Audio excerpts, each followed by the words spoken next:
Oh boy, what a fun stream we have ahead of you all today.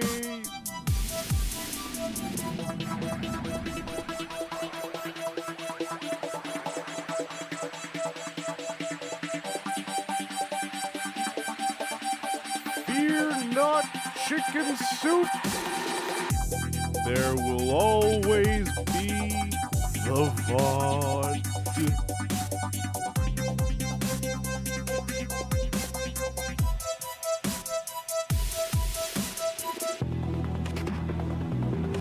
Buckle your seatbelts.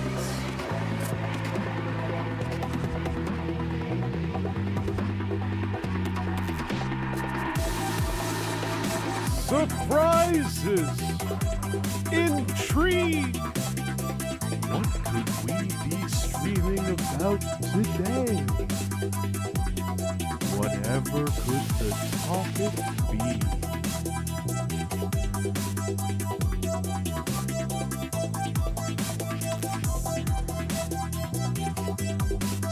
The dominion of flesh will be mine. Now stay tuned.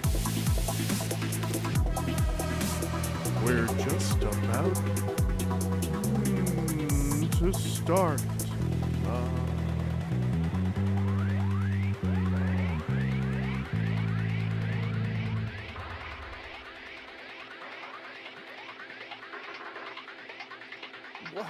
Whoa, look at that. It's you. You're here to stream. You made it. You came to a live internet video stream. Welcome. Hello. This better be muted. That's muted. Good. The preview's muted. I thought for a second YouTube was going to say, no, we're going to turn the audio on your studio, your live studio, because that would be real funny to just have it blaring echoingly all over the place. No, that's not going to happen. Hi. I'm Chris. I'm Vangelis. I'm Internet. Sometimes I even have a personality. And it's December 6th, 2023, and we've got things to do! Let's say hello to you all, even if some of these are from when I turned on the notification this was happening like an hour ago. Hello to Ben Walters V. Ryder CH Air Naroth Midnight Slayer Shoop Chicken Soup. My condolences if you're at work and couldn't hear that. Stardust Magician 24, Gabe VJ, Rexodus. Oh, hey Scorp, it's been a sec. And the Vacuuminator, who's about to leave for work. Work's hitting you all. It's good though. You're making not serotonin, but one of the other active brain chemicals in your mind fire off. At least in the process of like getting from where you are now to your workplace. As Midnight says in the chat, rip the homies at the grind. There is always going to be a VOD, so don't worry if you can't check out the whole stream or you have to tune out at some point. It'll all be up. And I need to cook dinner still, so I can't go for 4 hours, or I'll die. Ayo. Master Ben 95, I heard someone was into Yu-Gi-Oh! Now. Not me, I only joke about Yu-Gi-Oh! I am into casual Lorcana, and a friend gave me a Digimon the card game deck, which got me and my brain fizzling, because those are pretty cards, and I kind of like the idea of playing one deck in Digimon the card game while knowing literally nothing about Digimon. I'll be like the handful of guys who were at the TCG Toronto nights back when Wizards of the Coast ran the game, who were more so there for a TCG than for the Transformers. So I get to be one of those now. Yeah, the Digimon cards are ridiculously pretty. Unbelievably pretty. But basically, hello Trent Salamander. Hello Chris Muse. Yeah, those Digimon cards. There's like a free deck. That's what my friend Ray gave me. And it's like an Imperial Dramon Ace free deck. And then the Imperial Dramon starter deck was like $16. So I bought that so I could slap them together. Then I got a list of singles from a YouTube video, and I ordered those. And Digimon singles are not very expensive. So now I'm going to roll with one of them Imperial Dramon decks. But yeah, the game itself has a very interesting engine.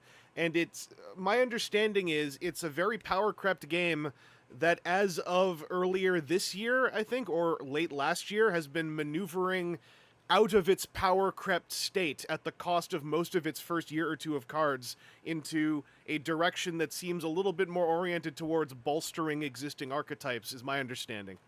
Oh, hello, Altizenvice. I think I have an Omnimon card in my singles that are not here yet, because it's a white card, and in Digimon that means it's all colors. Apparently it's a good finish to slot in as an experiment with Imperial Dramon. Gabe VJ, yeah, the friggin'... So it's like, they don't have, like, as far as I get it, they don't really have chase foils. It's just like a certain rarity up is foiled, and their foiling, like, there's some curvature, there's a little bit of pringling, but their foiling makes Wizards of the Coast look like a bunch of chump change. Like near mirror levels around the border on the front face on some of them cards.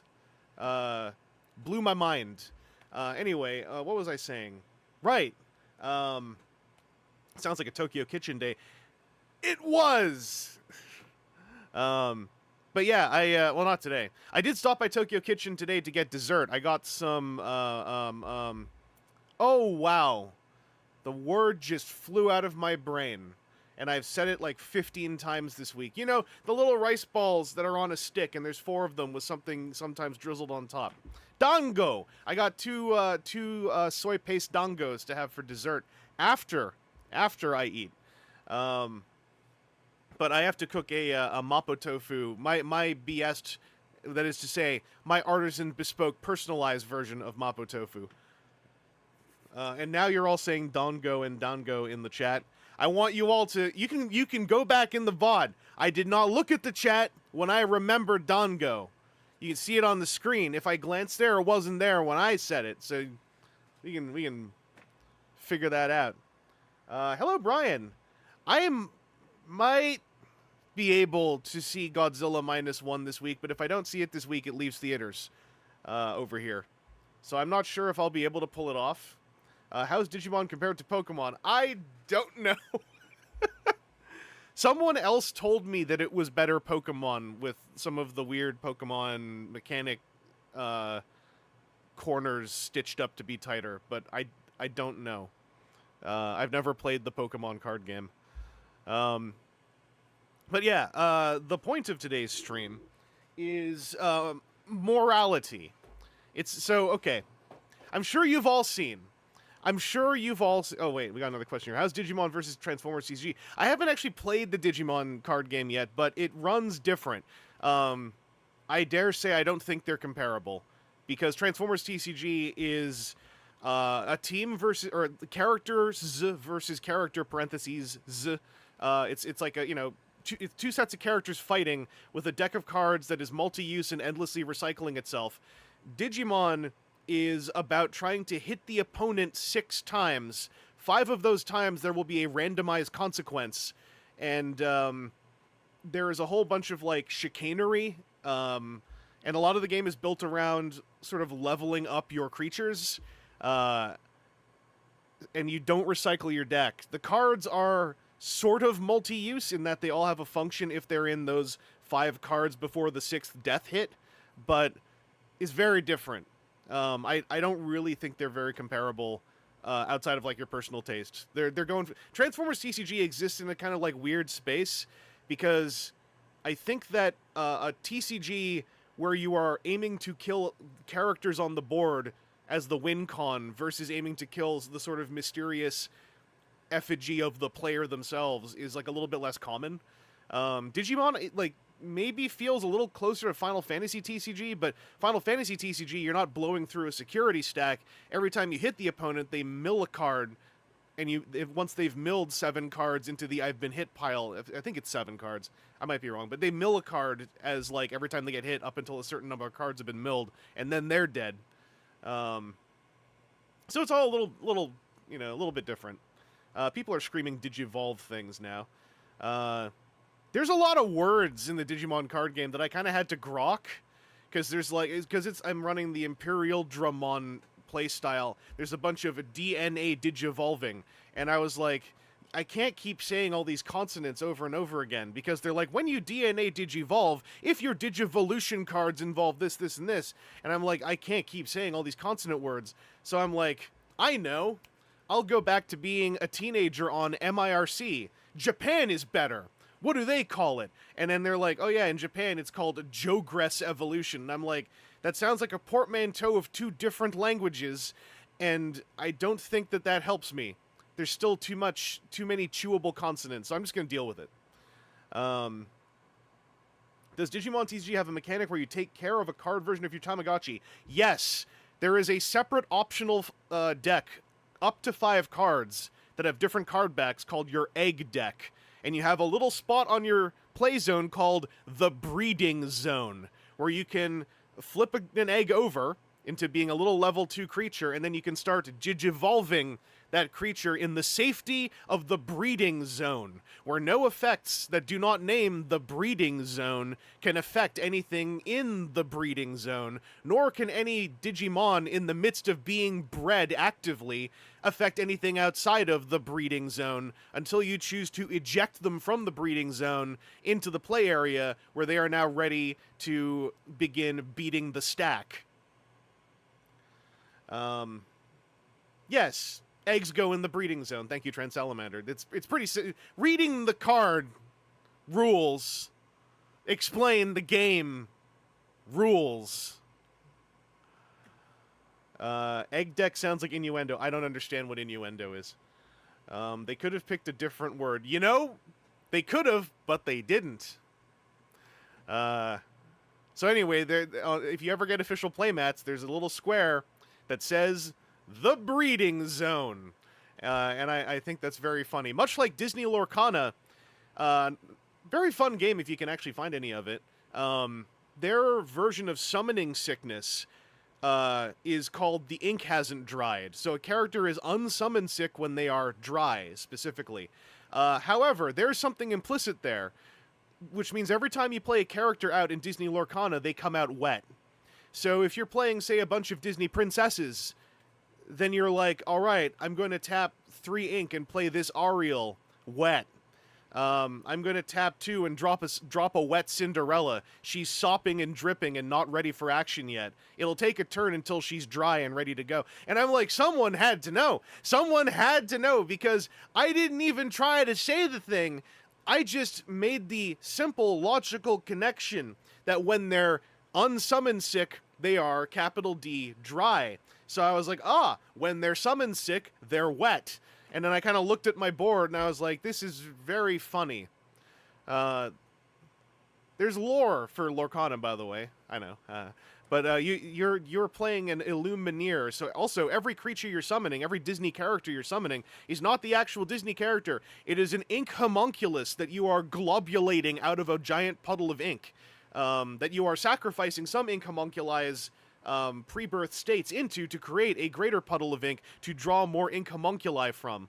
That's why you can also have a board state with like four Merlins who are goats and 3 Merlins who are rabbits. They're all Merlins. Altais and Vice, you can have a very wet beast. Some characters, I think the beast included, have a mechanic where even when they're wet, they can still rush or attack another character. So they're dripping wet, but they'll get their hands on another Disney character. They just can't do anything to further the actual win condition. They can simply, molest and harass other Disney characters in their wet state. OP, which game between Lorcana and Digimon would you recommend to someone starting card games for the first time? Lorcana, 100%. Digimon appears to be in a state of attempting more sideways power creep, but its current state, it's not a hard game to learn, but if you are not playing starter decks versus starter decks, it sounds like it's very easy for you to take your starter deck to a Digimon night and have no idea what's happening to you as your playmat is getting like... It's not like Yu-Gi-Oh! Jokes, but it's kind of like Yu-Gi-Oh! Jokes, except it's a little bit more under control. So Digimon, I think you would want to have someone else to play with. You'd want to both have starter decks. Their starter decks, thankfully, are incredibly inexpensive. So they're not like a terrible thing to pick up if you have like a play partner. But if you're like gonna go marching into a Digimon night of established players, you might need to do a bunch of research. And if you haven't played other card games, that might not be a natural thing to do. Lorcana is dead ass simple. It has slightly broken corners of its hard competitive meta, but it's a very easy card game to grok and a really easy one to just have fun playing. Especially because the Lorcana starter decks come with a booster pack inside. So if you and your friend who have never played card games both have a Lorcana starter, you open them, you play them against each other, and now you both have a booster pack. You open that, just modify the deck however you want with those extra cards, and you kind of get the beginnings of TCGing without all of the huff and grumble. Just don't pay a lot. Don't overpay for anything. That's a big thing about TCGs. Do not overpay. Don't buy booster packs unless you like gambling. Just buy starter decks and buy singles. You'll be happier. If you can afford to gamble, then buy booster packs. Just, like, know what you're doing. You know? Like, don't buy booster packs going, like, I know if I buy this booster box, I will get enough to make a deck. No, you just go and get the singles. If you buy a booster box, it's like, I want to open a bunch of packs and get serotonin rushes and gamble that I get something really cool. That's the way to do it. If you're trying to just play a game, buy singles. In fact, go get a bunch of junk that a game store is willing to give away, like land.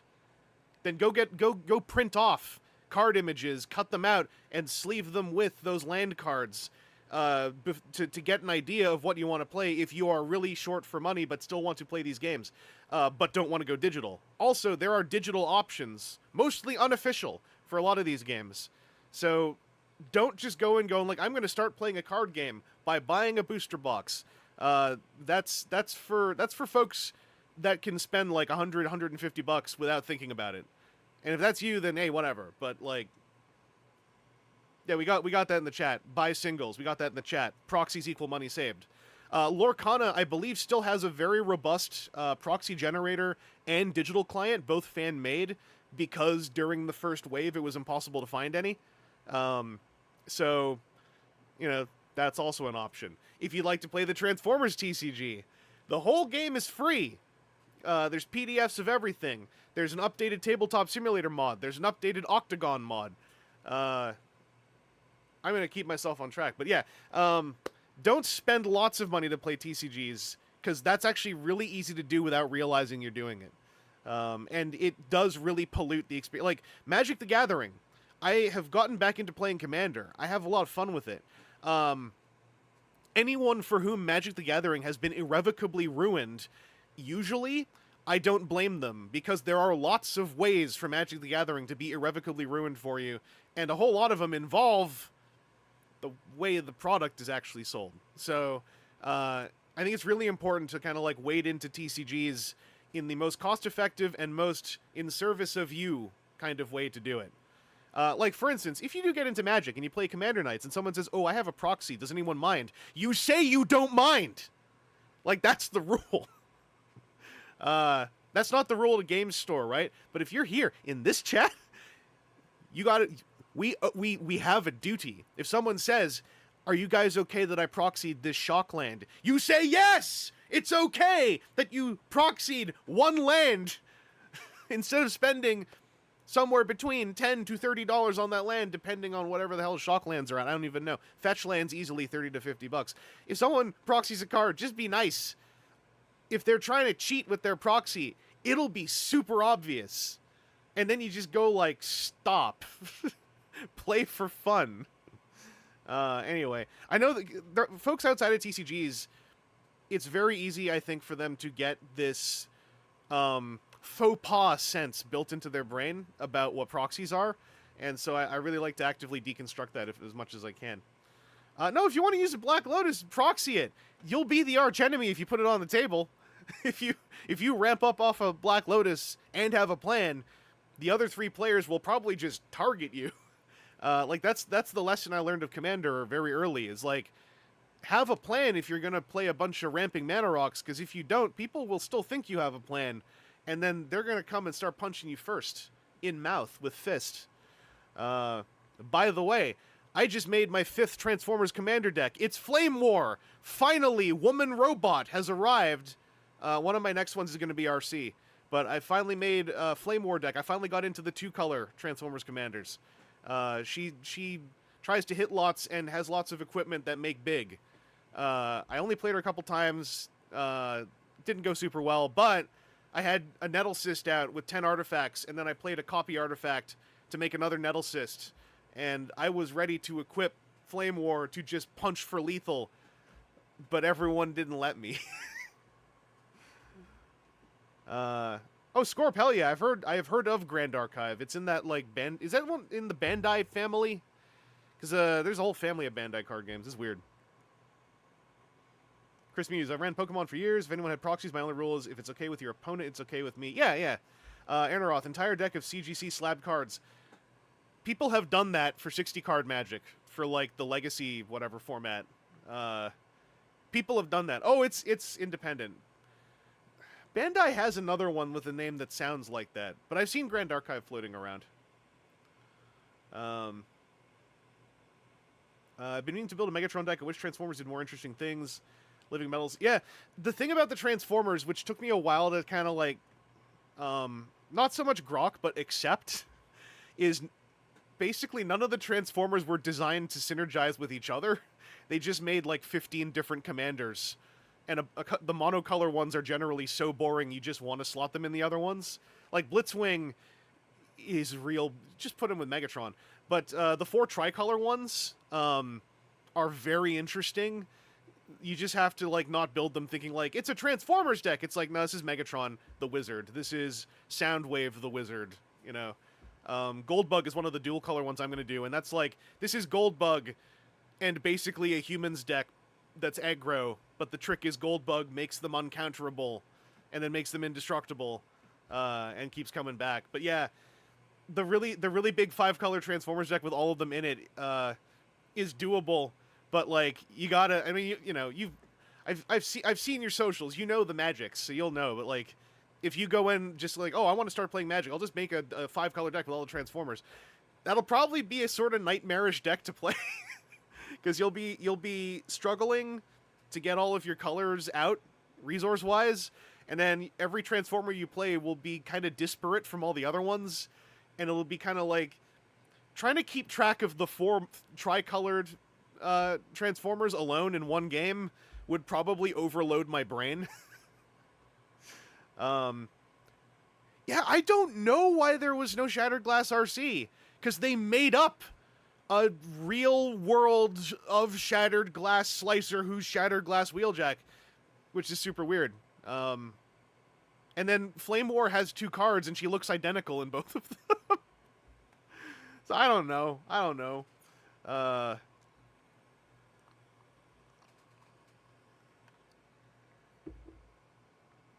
had a point to make. Number 1, Stardust Magician 24. The Soundwave deck is maybe actually my favorite one to play. The idea is it's Soundwave and the Mirror Box. So you kind of ignore Soundwave's robot mode actual function on the card because it's kind of silly. And you instead just aim to make a whole bunch of Soundwaves by turning off the legendary rule and playing a lot of copy artifacts. and then while making a whole lot of sound waves, make a whole lot of ravages and laser beaks spitting out of them. And you basically just become the scientist from Cyberverse, the quintessent scientist from Cyberverse, with your big drawer full of sound waves. It's a very fun deck. It's very silly, and then sometimes you can spook the table by dropping Clone Legion and either cloning all your sound waves so that your sound wave now punches for like 24, or you clone Legion the other player whose board is way more impressive that's about to win the game, and then you clone a copy of their entire board of creatures, and you go like, now I have it too! The Soundwave breeding zone. Yes, thank you. Exactly. This is my Soundwave breeding deck. Soundwave, oddly enough, breeds through like cellular mitosis, which is like most people say way less hot. I say the hottest. I saw that fanfic. Thank you, Aaron Roth, backing me up here. And yeah, I saw the 14th Doctor card, who has all the colors to run all the Doctors in the deck. But they made it, his mechanics are like, pull a Doctor out of the graveyard, so at least he actually seems like he's made with sort of the semblance of an idea of like, this is the commander for your big, silly, all Doctors deck.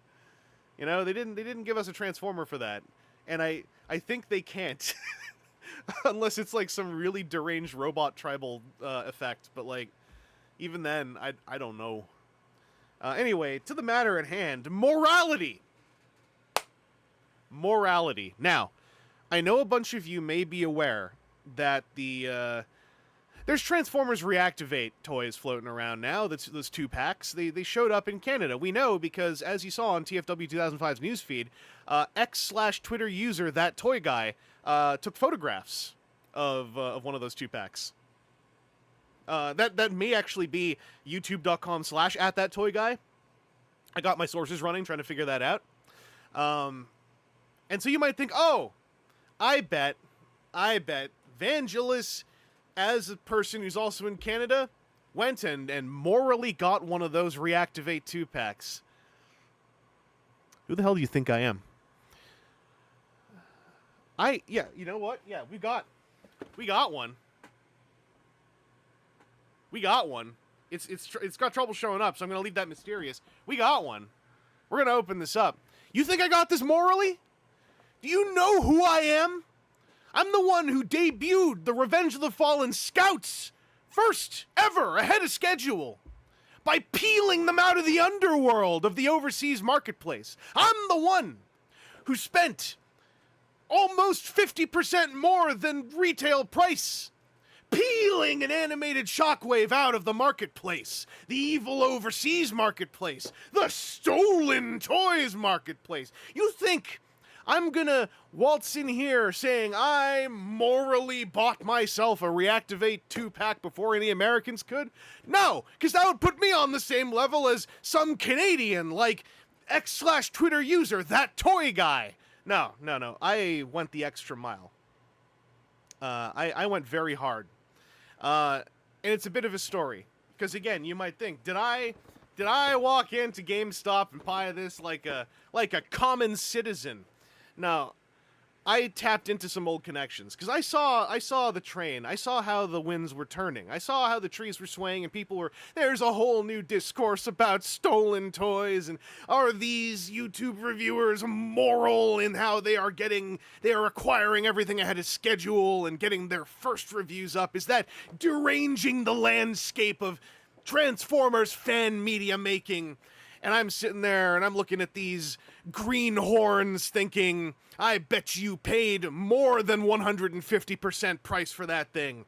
I bet you don't even remember which of your figures are stolen or where they're stolen from. And then I look at all these people debating it and I'm thinking, children born in peace.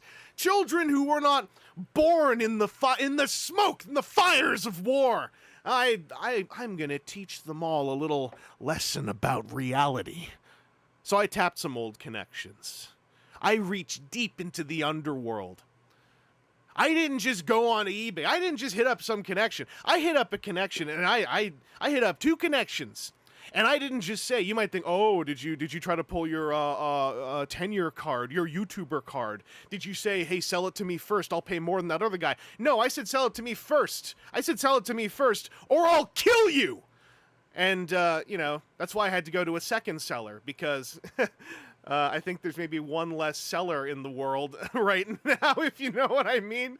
Yeah, it wasn't just having to threaten and prove the consequences of not paying attention to my threats.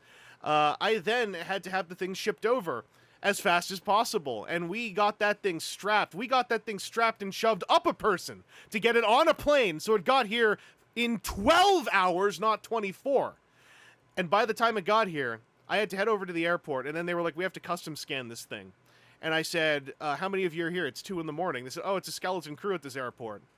And so I said, well, that's unfortunate, but luckily, I know that you're all really just batteries, and I am the one. And so after I went brap, brap, brap, and I cleaned the blood off this box, I'm here and ready to unbox something before it ostensibly was supposed to come out. So, let's get to the business hand. And let me tell you, some of you are gonna think, oh, he's doing a bit. Does this look like a bit to you? Does this look like a bit? Do you see a price tag anywhere on here? No, you don't. So let's get down to business. Oh wait, I hit a filter. Okay, there we go. Turn it off. Skeleton crew. Well, give it a few weeks.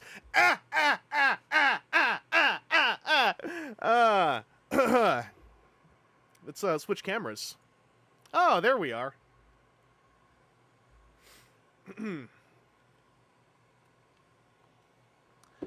The subtitles are not here. They are Futura font. I didn't see any Futura font. Did you? I don't think so. Do you know your fonts? I'm going to get a little bit of a heavenly glow here, so, you know, get used to it. Now, I did slice the tape, because I had to, you know, get up to my ill business to get this thing out of the airport. But we can still get a little tape rippy here. Ah, yes. Let's stick that there. Chris Muse, brap, brap, brap. Internet personality evangelist. Yeah, quote me. Reactivate is the video game that is definitely coming out. Which has become the joke. Yes, it's that one. So let's... Whoa, there go the instructions. Let's get these instructions back so we can take a look at the graphics work on these.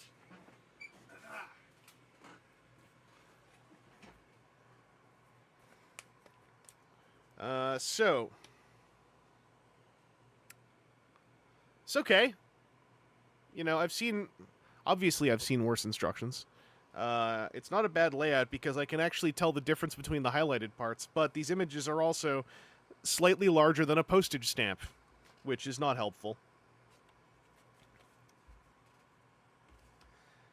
So who shall we spring first? Where's my clippers? I think we're gonna, oh, I gotta fix this focus, hang on. Once again,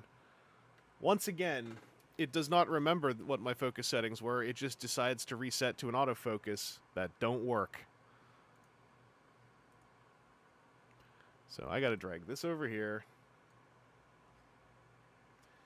I haven't kept up with the game since the first trailer. Sounds like things are progressing normally then. Yes!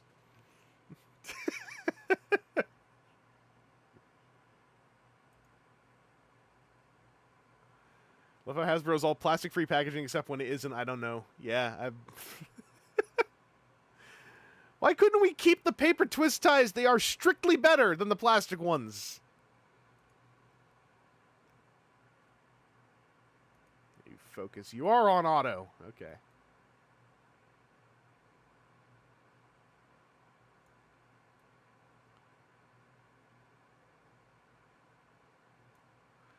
That looks okay.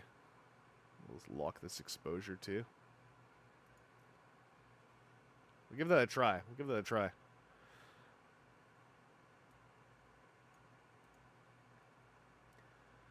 Oh yeah, there was the one news release. Should I... Hang on.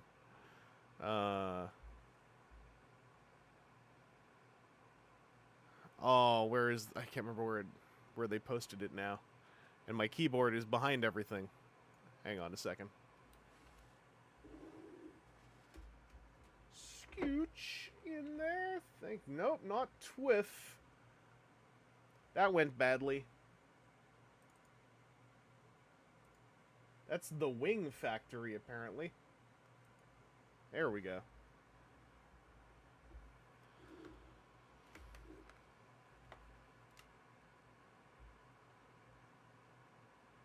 Ah, here we are, here we are. Hang on, let's deviate topics one more time, but slightly on topic. Let's read the news!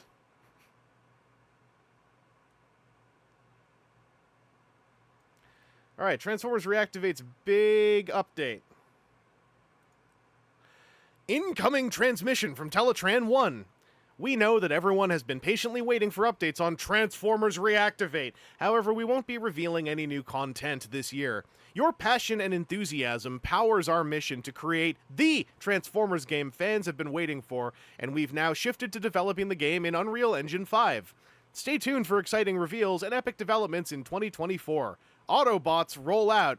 The story of the game, as far as the trailers seem to imply, is that the Autobots and Decepticons are working together. Oops. But yeah, they apparently are switching engines, which, as a layman, I assume means that everyone working on the game now lives in hell. A waking hell. A waking nightmare of hell. As they redo everything for a new engine. I assume that that's not simple. So, all the best to them. I wish them luck.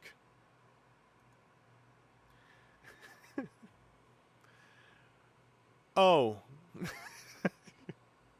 Anyway, Rexodus, I hope that was your update that you were you were jiving for. I see a Zero Liddell in here. Hello. I see an Adam Middlewski Adamus Prime. Hello. Anyway, I'm gonna do Shockwave. Sorry, I'm thinking about all the bloodshed. So we're gonna do a Soundwave. We're going to do a Soundwave first.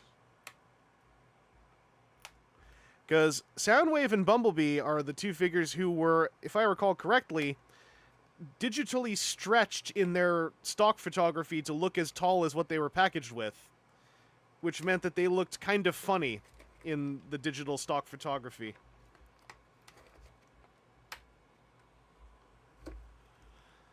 So let's get this not as tall as he looked in the photos Soundwave out. Hand feel check. Very breedable. So let's get the tissue paper open, because I think that's going to be where Shockwave's stuff is, given that he doesn't usually wield an axe. Oh, by the way, I was curious about this, so hopefully someone else was. Is this Studio Series Gamer Edition? These 2-packs do not appear to be, because there's no backdrop. And the box branding only says Transformers Reactivate. So, these are probably going to come out as Gamer Edition later, maybe. I mean, they're all going to probably come out in Singleton later, but these are their own toy line right now.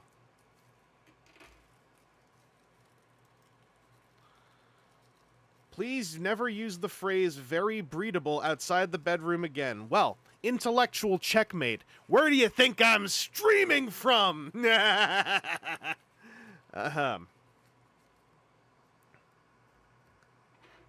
Anyway, he's got 2 funny little guns. And a little spot for one up here. I'm making guesses, by the way, but oh, there's a hinge on this one. It's absolutely the classic Soundwave package. Not so Alex, hello. I mean, if this was my closet, I wouldn't be living in downtown metropolitan area in big city where everything's expensive. A closet, I mean, I would be if I was in a bachelor, I guess. That would be a closet for normal people. Starting a Shockwave counter. Oh, for crying out loud.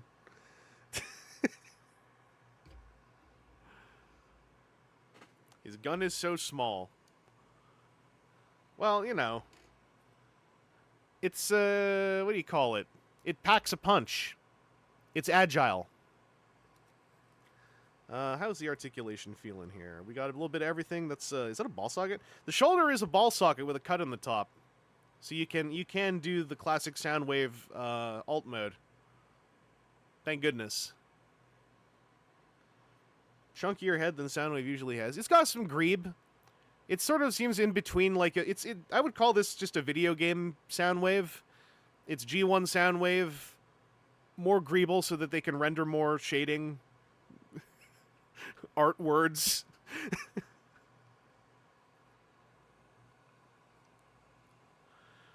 But yeah, I think that this is also a perfect toy. Yeah, it's a perfect toy, so that's good.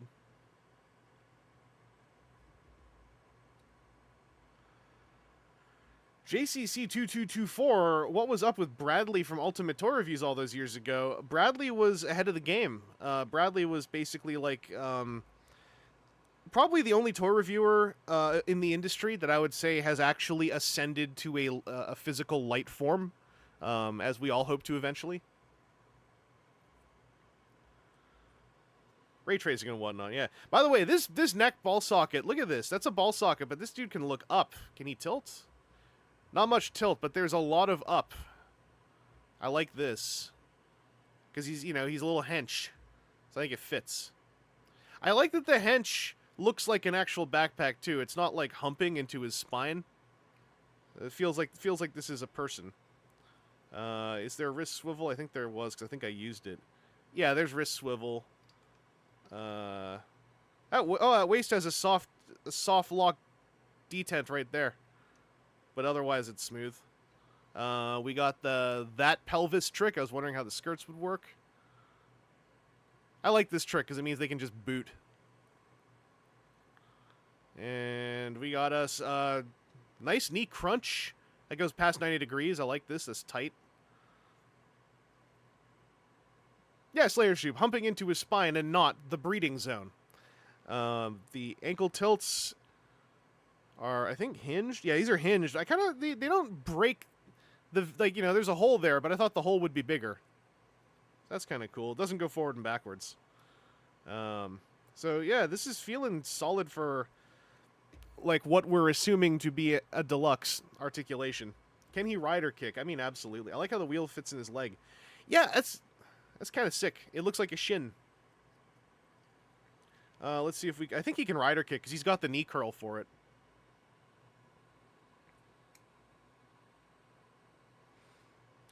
Trent Salamander, I thought the hole would be bigger. Internet personality evangelist. Listen, I say that every day of my life.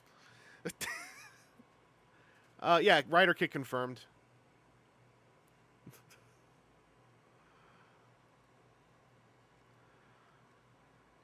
Really, just the part where he's not, digitally stretched is making this figure work better for me. Can you do You're Already Dead? Yeah, he can. He can glance over his shoulder with a little anime glint in the eye.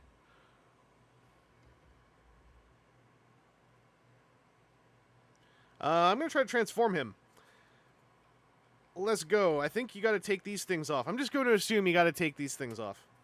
Now, with these Reactivate toys, I'm going to try this without instructions, but I'm going to be careful. What do you mean digitally stretched? In the stock photos where they debuted these, Bumblebee and Soundwave, I'm pretty sure, and I'm not the one who thought of this, someone else said it, and I just think that they were right. They look like they've been Photoshop stretched, so they'd be the same height as Optimus and Starscream in the, like, white background stock photos. And it makes both of them look way worse, in my opinion. So in real life, I think the Soundwave actually looks pretty cool. Handstand, no, his knuckles are too round. So, the other thing about this is I don't really know what they turn into other than truck. So... I mean, this is already promising. This is already promising. This is up like this. You got a little radar out. Boop. No other moving parts in there. I see a hunk of truck in here.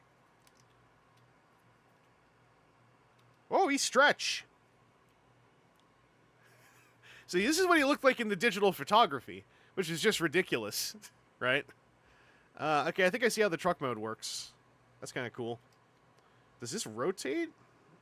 Or do we just... Like, how does this fold around?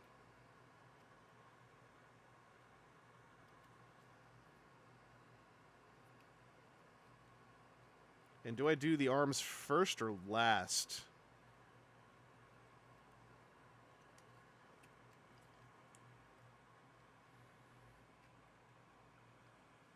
So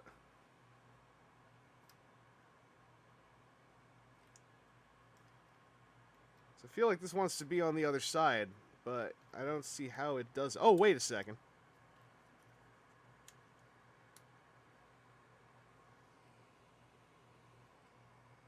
Maybe I'll do some leg first, just play around with this. See if things are looking good. Hasbro Lion, man. At least, I mean, in this case, they were lying in a way that actively hurt everything they were trying to accomplish. That's, you know, that's an innocent. That's a they put the weights on their arms, you know, kind of lie. All ties and vice. I wish I could unfold and turn into a fighter jet. Me too. I actually sometimes imagine that I can do that when I'm, like, walking and I'm tired of walking. And I'm like, man, imagine if I could just, like, you know, like, jump and then, like, my legs turn into thrusters, my arms fold into my torso, wings come out, my head flips away, and then I'm a jet. And then I'm like, why can't I? BS. Garbage. Bad design.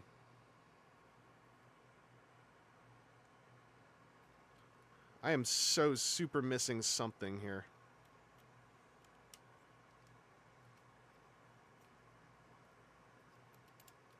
Oh, wait, here we go. Okay, here's what I did. I folded this so that this fully cups the buttock, and then these wrap the thighs. There we go. Clearly the arms do go in first. Oh, these got little things to hook into? Please say yes. You say yes. So there's a little square tab right there that this actually grips onto. Whenever you fold arms away, I really like it when they still have something to tab into. That's my actual problem with Earthrise RC, is that her, like, arm and leg and globulation doesn't really, like, have designated lock-in points that feel like they work. If they did, I would be over that, pretty much. I'd be like, yeah, whatever. It's fine.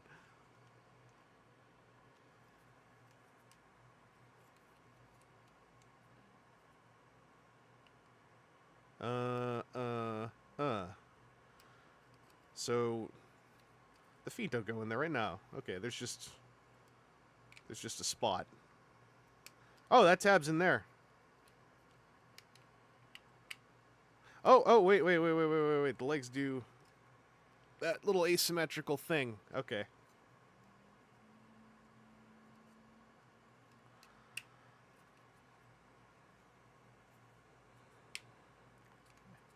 Hey, oh ho. These little panels seem like jerks. These little panels seem like they will just annoy some people.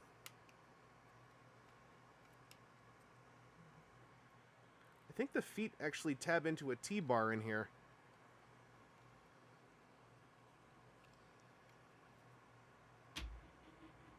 Okay, so where do I put the bits? Let's look at the finished truck. Where do you... Because there's places I can put this stuff, but where do you want me to put them? You give me input. You tell me what you want, and I'll try to do it. Well, that's silly. Okay, so... So what they say is, this is the actual truck mode. And then when you want to deploy an accessory, there you did it. And then when you want to attach an accessory, you know, predictable. Maybe... Hey, wait, is that... I think that is the same... I think you could have left this on, actually. Give that a try later. But in this one, they say, store it crosswise over here, like a dummy. No. No. At least we do this. At least we do this. What is this? Silly. Ridiculous. Silly. Weird. Inaccurate. Unethical. This, over here, ethical. Environmentally sound. Perfect. Hot take, RC's just not very well designed. I mean, you can see so much car on her. I mean, that's if I get into, like, you know, oh, the design of G1RC, am I not, at the end of the day, am I not just preparing a can of Chef Boyardee, which we all enjoy and have eaten for 20 years, and now I'm making us all Chef Boyardee again? It's like, we all know. How am I supposed to pew-pew with the gun pointing sideways, I ask you? Yeah, this is an option. This is when Soundwave's driving next to video game enemy. But this is dynamic here, except that this thing is in the way. It's there now. It's perfect. There, good, excellent. Am I implying Chef Boyardee is made of worms? I'm just saying allegedly. It's rumored that a chef named Boyardee may have some of the construction resembling of worms. I'm going to leave this as a truck until we make Optimus a truck. It's worth noting, he kind of shrank. My understanding from that toy guy is that Bumblebee also shrinks a lot. Bumblebee's shapes look really interesting. But I'm kind of glad I found this one, because this is, of the two packs, this is the one that clicked with me the most. The product or the actual chef? Allegedly, yes. But yeah, the Bumblebee apparently shrinks a lot to go into car mode, or, you know, whatever he is mode. So this one kind of did too. But let's free Optimus. Let's free that Prime. Wait. Hang on. This is getting vexing. Let me, there we go, there we go, there we go. And then I can put this whole backer back into the box. Actually, no, I like this up, though. It's covering all the stuff I have lying all over my desk.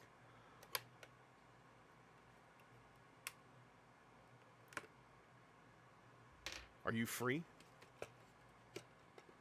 Oh, it's one of those. He's got a whole back plate poking out the back of this thing. You have to kind of maneuver back through a window. All right, there we go. Oh, we got this. These little plastic things are everywhere. Let's pull the hangnail on this and just strip all these out now, rather than watch them slowly fall out over the course of an entire stream. Worms are centipedes. I don't think that's true.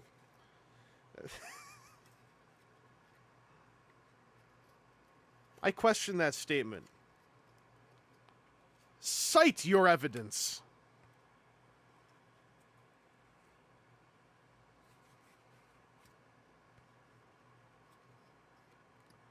Oh yeah, one of these I was able to leave in. This one is jammed. Whatever, that's enough. Hopefully I didn't just drop some of these plastic tabs into my beverage, because that'll be funny when I take a big sip. Right, let's get this horrible myriad web way of long hangnails into the box. And the tissue paper. Missed the first 2/3 of your great truth. Should a great truth not be able to stand on its own under scrutiny at any point? Smug 2006 YouTube atheist tone? Oh, you said everything is worms except worms. Worms are centipedes. That does change things. What are my top picks for best Transformers of 2023? What's the troll-assist thing I can say? Actually, no, this is legit. Definitely this. This is straight up a, like, new Beast Machines toy. This is really good. Not just because I like owls a lot. Nightshade turned out really well. If y'all have the ability to pick up this toy and you think Nightshade looks cool, pick up this toy. It's very good.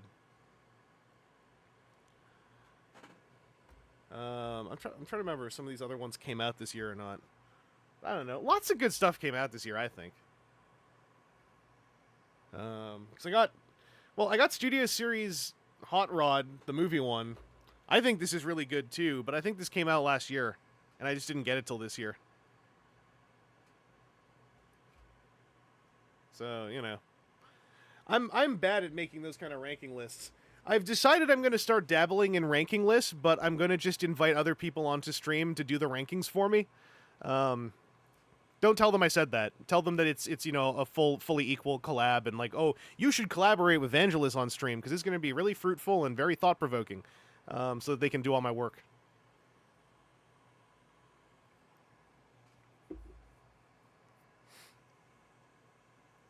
Transalamander, my favorite Transformer this year wasn't a Transformer, it's Transart Metal T-Rex, aka MP Transmetal Beast Wars Megatron. Ah, your favorite third-party Transformer this year. I need to mess with some Transart stuff sometime. This is actually my only Earthspark Deluxe so far, because this is late line, and I like them a lot. So I was like, oh, in the show. So I was like, I'm just gonna get this one now. The rest of them, like the first 3 or 4 Earthspark Deluxes, are still on shelves around here and have never been on sale. So now that a year has passed, I've gone past the Rubicon, and so now I don't want to buy them at retail. Now I'm like, they have to go on sale now. It's been a year. You have to put Wave 1 on sale. So I really want to get Earthspark, like Twitch Optimus Megatron, the deluxes. I'd like to get all the deluxes so I can make me a Mandroid. But, like, you know, 3 of them have been shelf warming here for so long. I'm like, I refuse. I will not pay 30 in tax for them now. I waited like a good citizen. I deserve sales. I deserve buy 2 get 1 free. So we got Reactivate Optimus here. In just 7 days, I can make you a Mandroid. Yeah, Terran, Twitch, Megatron, and Bumblebee are Wave 1, and they have been out forever. Whoa. Okay, I'll get back down there. Let's take a look at the head first. Oh, look at this range! Look at this range.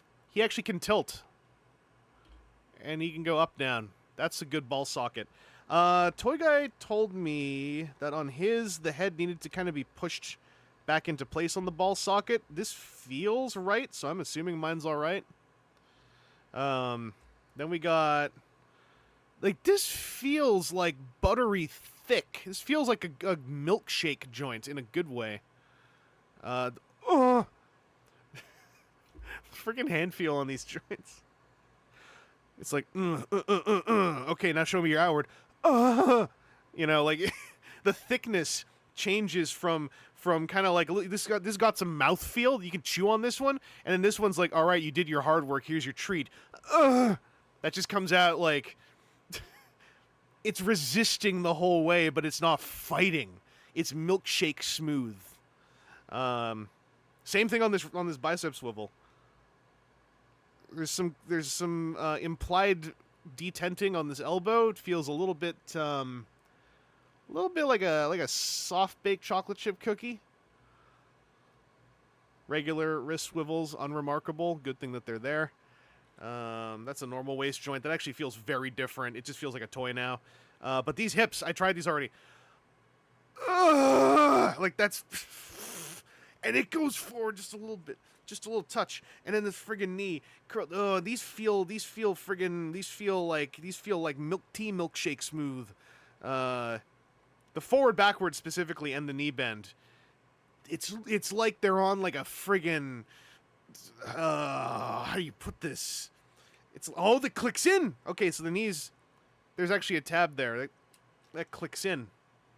You still get that full bend. The outward is okay, but this forward-backward, it feels like a rowing machine without the crunch. Like if a rowing machine was smooth and kind of like you could form one around your tongue. And then this is kind of like cookie dough, cake batter. This one here. We got ankle tilts? Of course we do. Big old ankle hole. Big old ankle cavity. No forward, backward.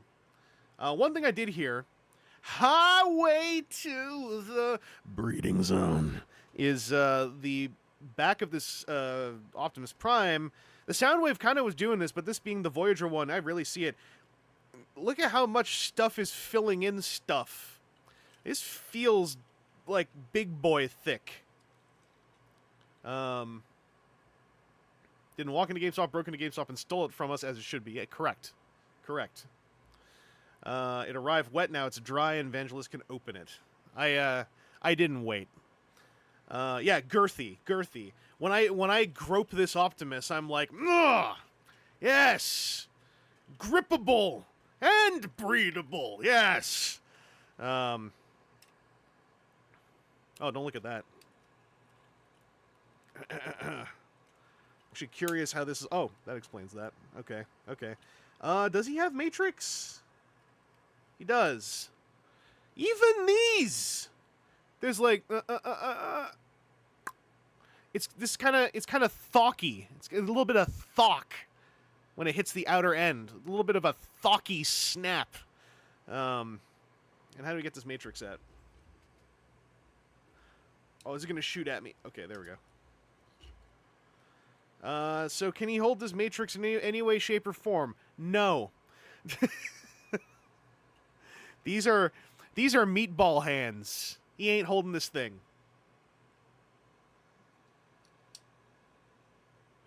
Is this the same as...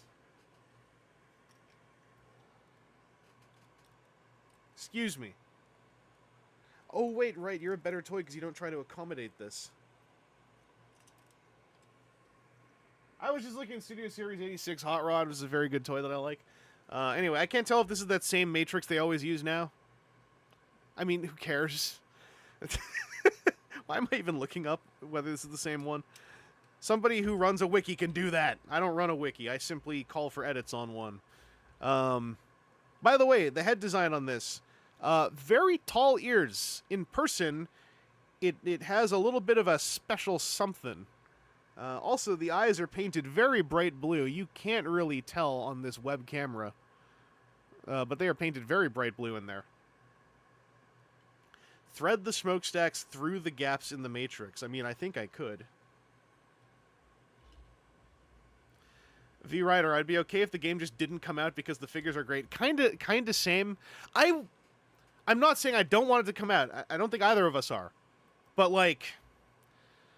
Let's just say that you were redesigning a year's worth of development over again for a new game engine, and maybe something goes wrong. I think these are just cool. The smokestacks are too thick. I cannot fit them through the Matrix receiving orifices. Neither of them. No, wait! It fit through that one, but that might have just been fluke friction. And I think that might just scratch the paint off the side of the Matrix's ball, so I'm gonna not do that again. Alright, so this is a Voyager. This should be more of an adventure than Soundwave. Let's just assume this transforms like an Optimus Prime.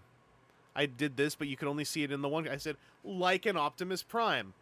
I'm gesticulating. Aaron Roth, imagine if the game comes out, but they change all the designs radically and the engine change. They have screenshots on the back of the box, and I saw them, and I kind of went like, oh no. Oh no. So anyway, let's try to turn him into a truck. I see hinges. I see France. I see some underpants. You know, were we children?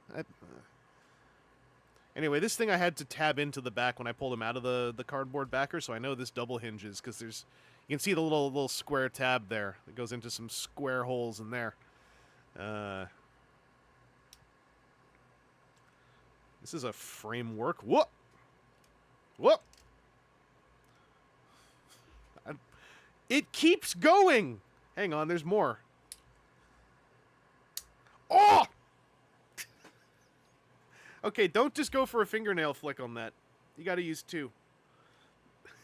That hurt.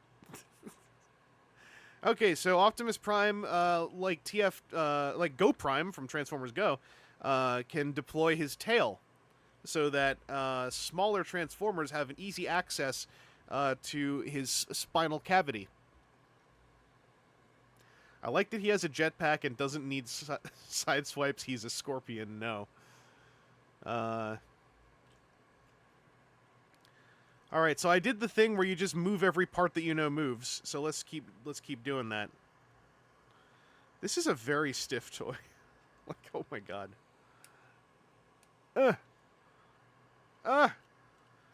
Oh, backwards.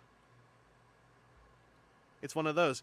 I feel so bad that, like, anyone can come up with, like, you know, little variations on an Optimus Prime like this, and this can happen, and I can just go like, oh, it's one of those.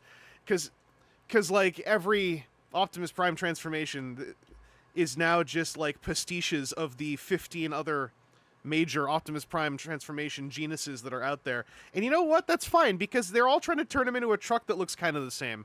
So, you know, give him a break.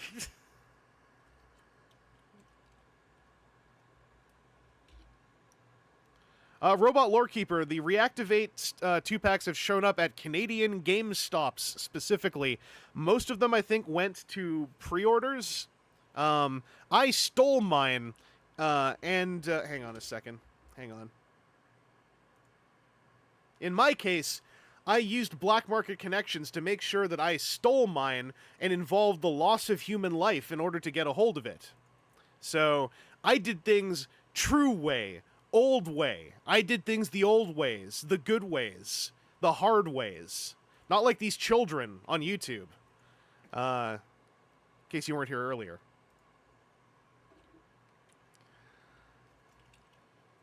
So let's get this open. I am just pulling everything right now. This is a real pull on everything if you're not going to use the instructions kind of transformation. Oh, that's kind of cool. Hang on. Look at this. The wheel kidney blocks, they actually, like, flip around to deploy, I believe that is front bumper.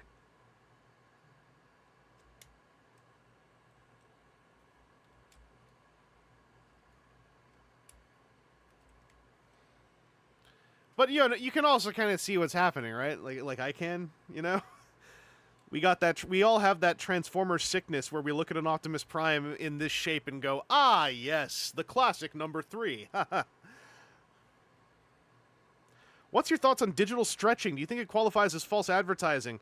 Like, I think it does, but in the noble way, where you're like, you're trying to weed out everyone who's going to look at the stock photos and go like, looks bad, not buying it. And then you're like, yes, we will take this hit so that some other folks can be pleasantly surprised. And then we can use that to foster their loyalty to us, Hasbro Corporation. How does the head fold back? Oh!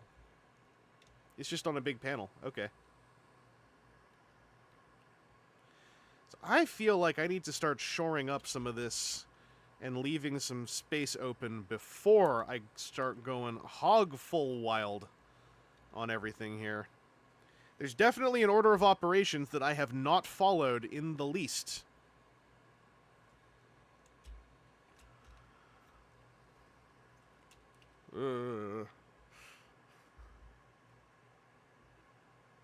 Can it do Gertruck? Probably. I think I've gone past the point of Gertruck because I think I'm supposed to be doing some of this in a certain order. The tail I deployed, I think maybe was one of the later things you're supposed to do, not one of the first things you're supposed to do. Because the stuff on that tail is all the hell in the way now.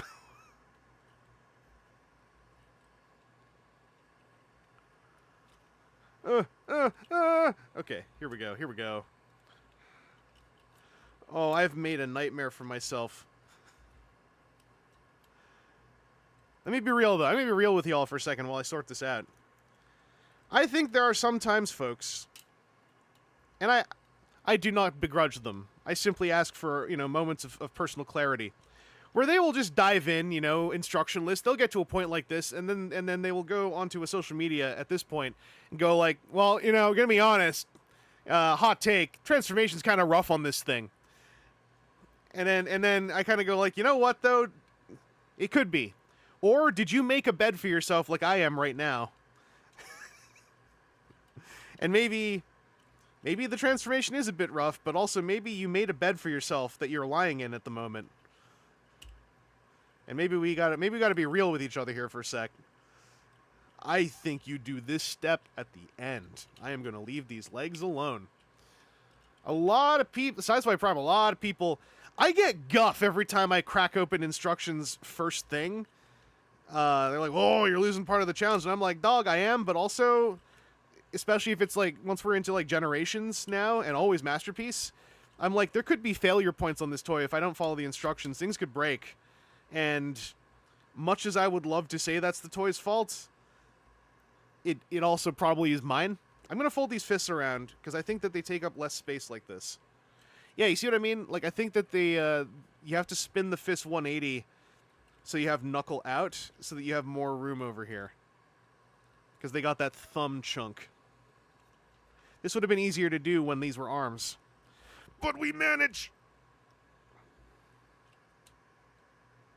Oh.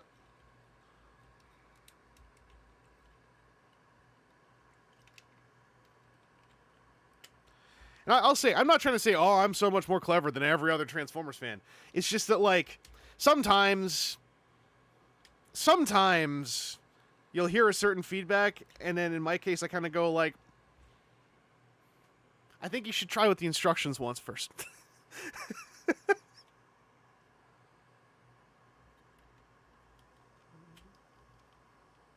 I don't think the feedback is inherently wrong. I just sometimes think, like, I think you should try with the instructions once first if you didn't. And that also depends on the person, because there are some people, you know, eventually you get to know friends, and you're like, no, that friend checked the instructions. Or then you get to another friend, and you're like, that friend didn't check the instructions. And I could be wrong. I can always be. I am so good at being wrong.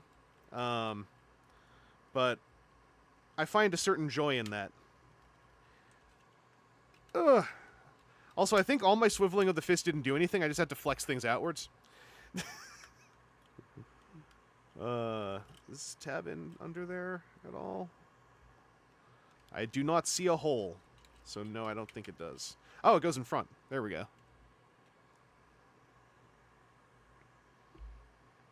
Okay, do you see it? Do you see it? Mom! No!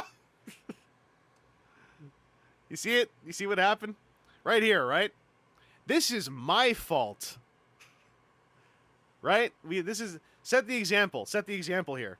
Set a good example. This is my fault. Oh no, I can't just undo the arms. I have to undo everything first. The arms can't get out because the fists are behind this. I can't just finagle the shoulders forward because it's all interlinked. It's all cleverly designed, and I didn't pay attention to the documentation.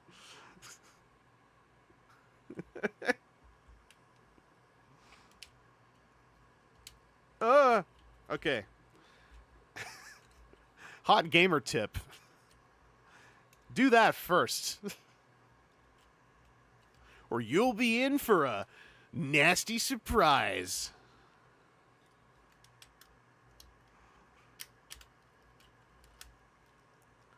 Woo, woo, these geometries. These geometries are wild.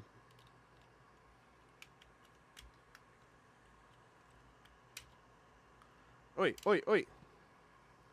Like, I'm committed now. I have to just do it the stupid way that I did it. But I'm going to check the instructions later. See what the golden order is.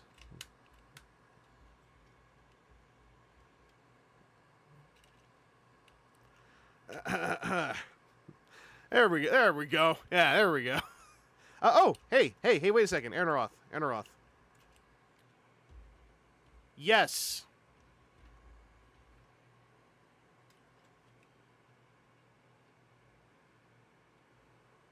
You can. Who is your favorite geometry? Probably hexagons. Argo Nut. It's not a convertible. No, I don't think so. That's going to be one price point up. For a third-party upgrade kit. I think we're in for another moment with these legs. Sorry, I think we're in for another one of those moments with the legs. Student Scissors, do you know something I don't know? Are you just watching with Are you just watching this happen? Are you just like, ahaha. Oh.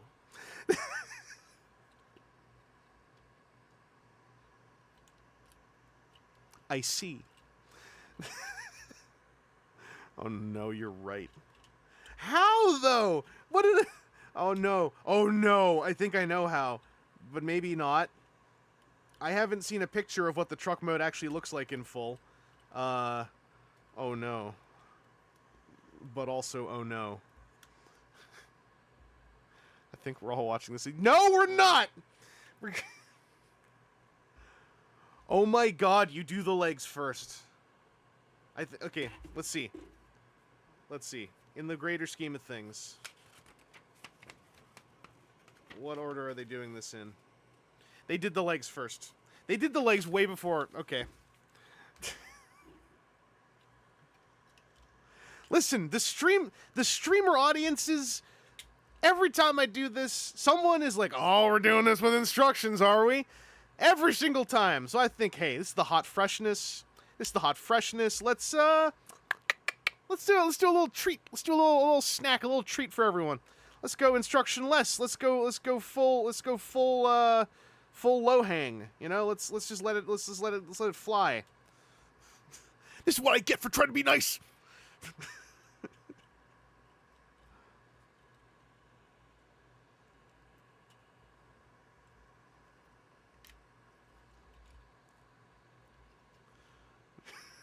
Never go full low on.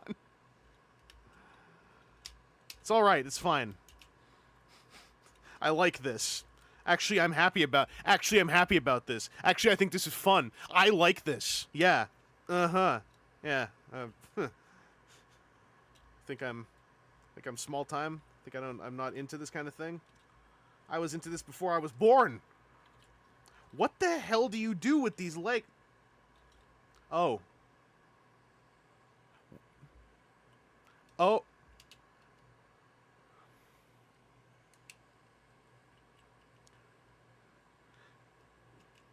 Oh, that's what that is.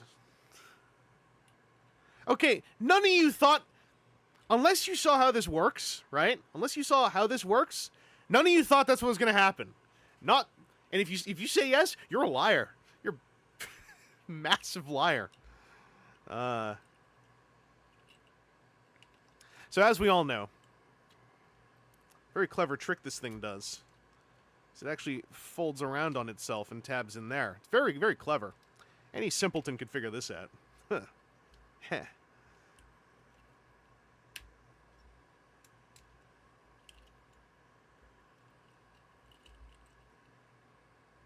Yeah, why would I have swiveled the waist? Pointless. No reason to do that. See, I did that... that original thing I did...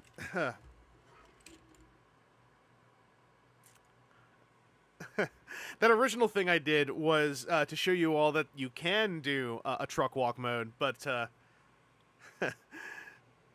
it's gonna set you back in the actual transformation. So there's a price to be paid.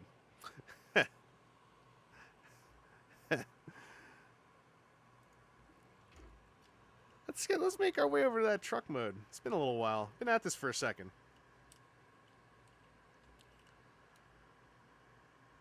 Beetle guy, hello, I am Shockwave.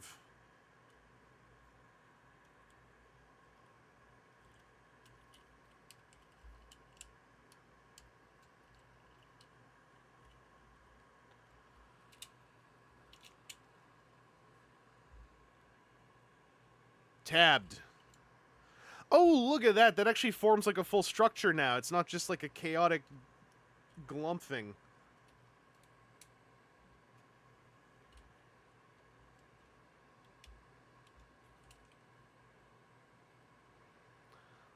Lorcan Nagel, I'm totally picturing the transformation command in the game as being a Street Fighter-style sequence of moves, and if you get it wrong, you're treated to bits not fitting properly, having to redo steps. For real. Oh, this whole transformation makes way more sense now. We do the roof first.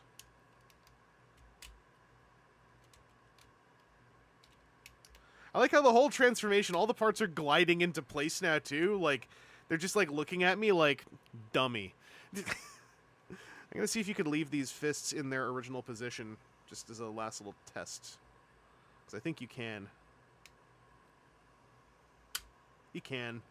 I think you can. Looks like you can.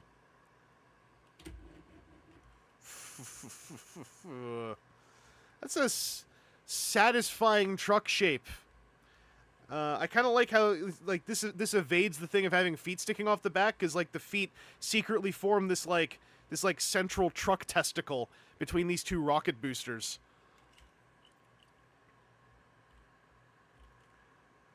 Also kind of reminds me of Make Toys, what was his funny name? It's right up there. Striker Manus. Like kind of beveled sloping.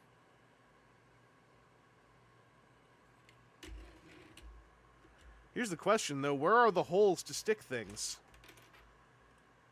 Like, am I just like a fool sticking this on the side of the truck like a civilian? Where do you tell me to stick them? I'll just consult the simple instruction manual. It really does just tell you to do that. Wow, okay. Where's the clever axe storage gonna be? The side of the truck. Whatever, whatever.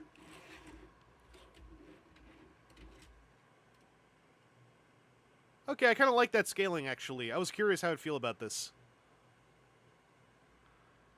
Because it does feel like someone who would be sitting in this could be sitting up here in this.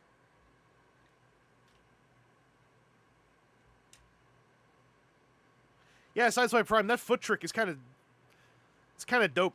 That's kind of the stuff. That's the stuff that puts the spice on my tongue. That's like Transform Elements original Optimus Prime, the Masterpiece one, where like every single decision on a classic G1 Prime transformation, they take the other direction in the fork in the road on every single major decision. How are Soundwave's dimensions in hand? Oh, Lorcan, I was talking about this when I had the robot mode up. I'll transform him back now that we've seen these side by side. Those stock photos, he and Bumblebee were pretty... I'm really sure people are right who were thinking they were digitally stretched to look as tall as the Voyagers they were packaged with. Soundwave looked, I think, way better in person. How did this... Oh, yeah, here we go.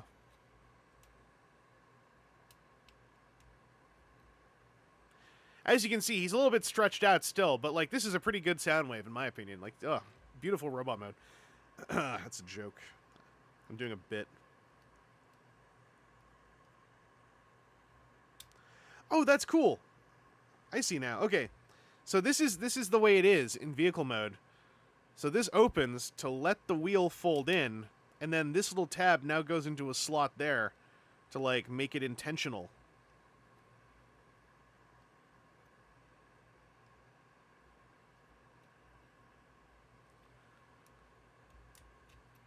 Yeah, this stuff hunks together. These are on double joints, I think. Yeah, there's joint and joint. Double riveted joints so they can scooch up. I said so they can scooch up. Don't embarrass me! Don't embarrass me! It's fine. They're scooched. We gotta get the arms out.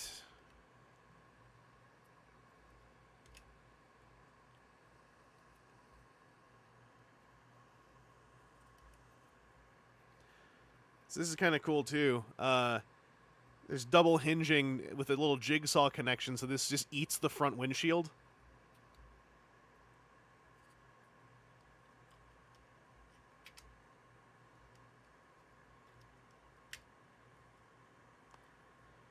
Ooh.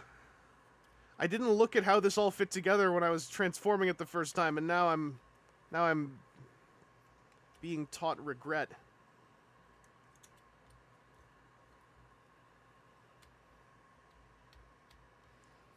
Is this Is this hatred? Is this the human emotion hatred?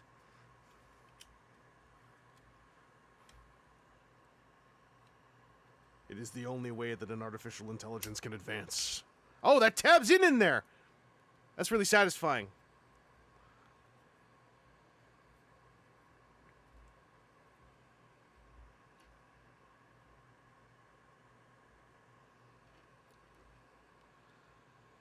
But yeah, Lorcan, here you can see in person through a camera. The proportions look, I think, way better than what was in the stock photos. He's not stretched here. And the backpack hunk, I think he wears quite well. Like, it looks like a backpack, not like... You know, it's hard to get more granular than this. It looks more like a backpack than a hump, is the way I would describe it. The only thing missing, really, and I think that's impossible due to the transformation, is you can't open the tape door. It just don't.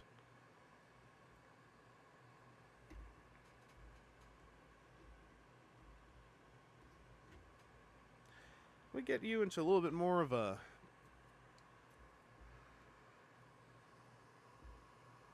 Just gotta... That Soundwave inherently has a little bit of sultriness. We gotta get that little bit of sultry tip going on.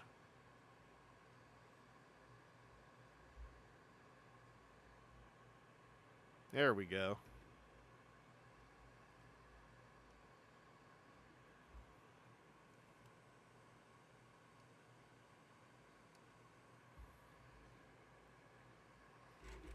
Now let's do this Optimus. I didn't even put Optimus's accessories into his hands. I was so taken by the hand feel of the joints.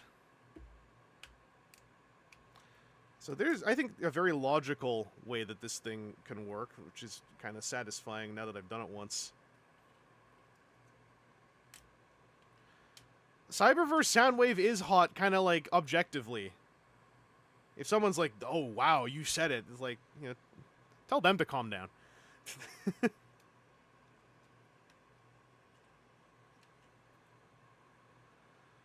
Like, Cyberverse Soundwave was basically coded hot.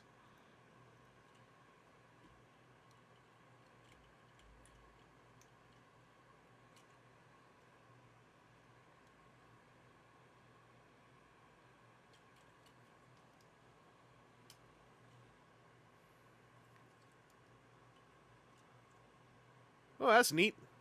That felt kind of like the Earthrise trick, but slightly more satisfying, because I think everything's a little bigger.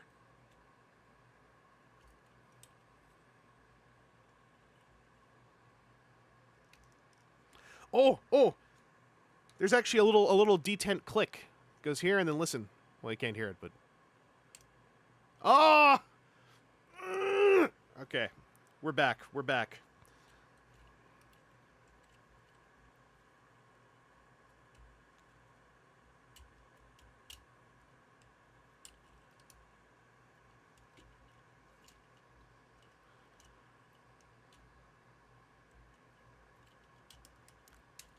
Yes, yes, yes, yes.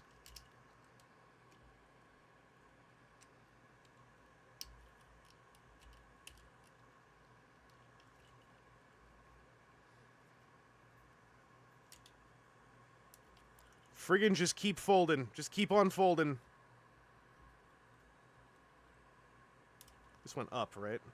Yeah, yeah. Oh, no, it didn't. It's one of those. It's one of those. Get back in there. Alright, how did this work then?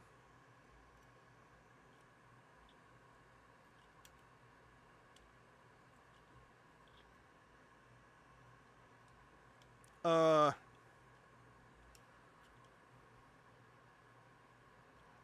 didn't turn this at all, did I? Nah, I didn't. Oh, like this.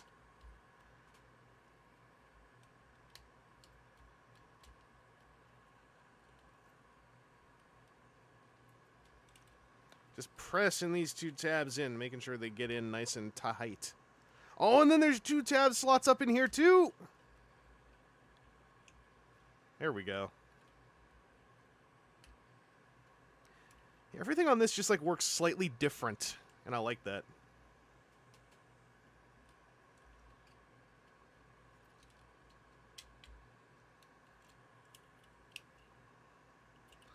And like this, so this is like a door that opens and then recloses in transformation. I always like those. There's something that feels very, I don't know, it's like they're a treat for us when they do that.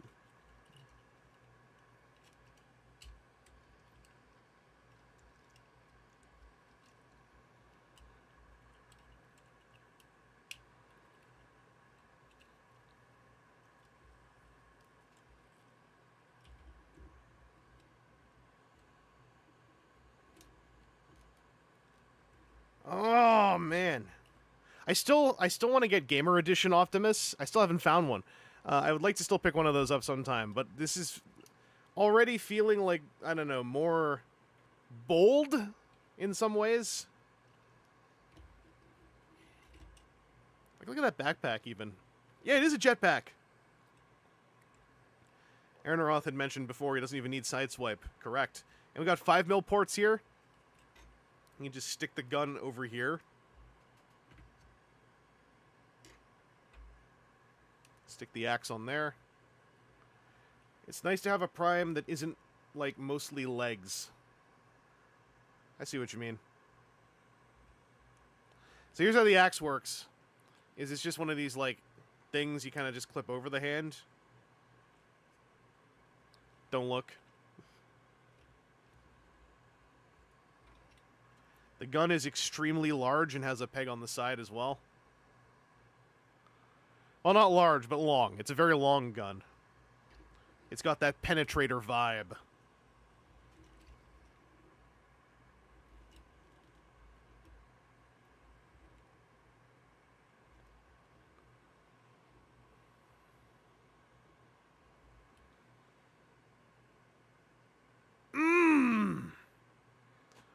Student Scissors, my one problem with this guy is the midriff. Something about it just doesn't vibe with me. Yeah, it's the messiest part. It's a pec plate, and then it's kind of like, these are his flanks. And they are, but it's where the most visual fluff is happening, I think. It can look thin, because the red is only here, but in person it's a little bit better than on camera. Like, all of this mush is mass, but visually I could totally see, like, not registering it as mass, because it's outlining this, like, defined red abdomen.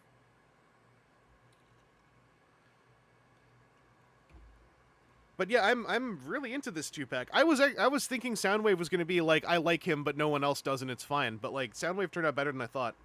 The pricing of this thing was like basically the cost of a Voyager and a Deluxe. But I think that was after my Edge discount. So the pricing was a little bit spicy, just a sprinkle spicy, I think.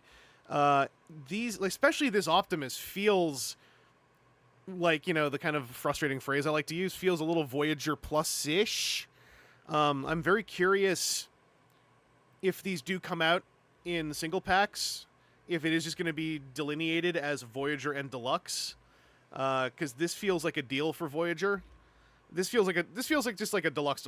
Like, it feels like a Deluxe AO. This one is also like something, and maybe this is because I haven't handled Gamer Prime yet, because I feel like what I'm saying is what I've heard friends say about Gamer Prime, is that like this feels almost a little bit thicker and a little denser than a usual Voyager.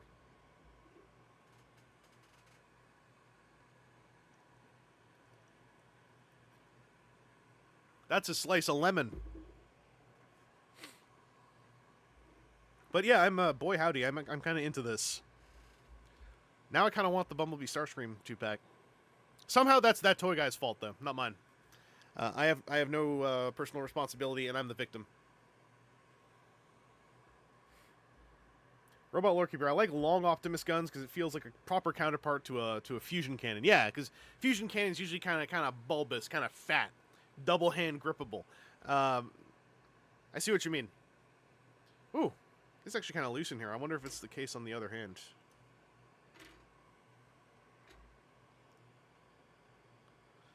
Oh, it's not loose. It's okay. Okay, here we go. Critique coming. The handle on this gun is way the hell too short. It fits in, but like only just. And then it's banging on his wrist. This actually feels like a classic Optimus Prime problem too. So if you bump the gun, it'll fall out kind of easily, but it still stays in. It doesn't fall out. Like we'll try. Maybe it will. Oh, this is blurring out hard on a live stream.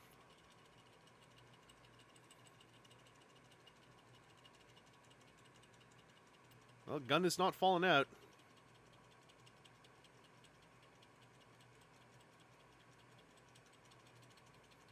My arm's getting tired. Okay, never mind. It just doesn't feel very nice, but it stays in. Let's get retro.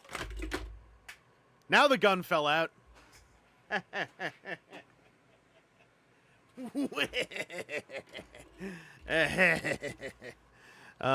Yeah.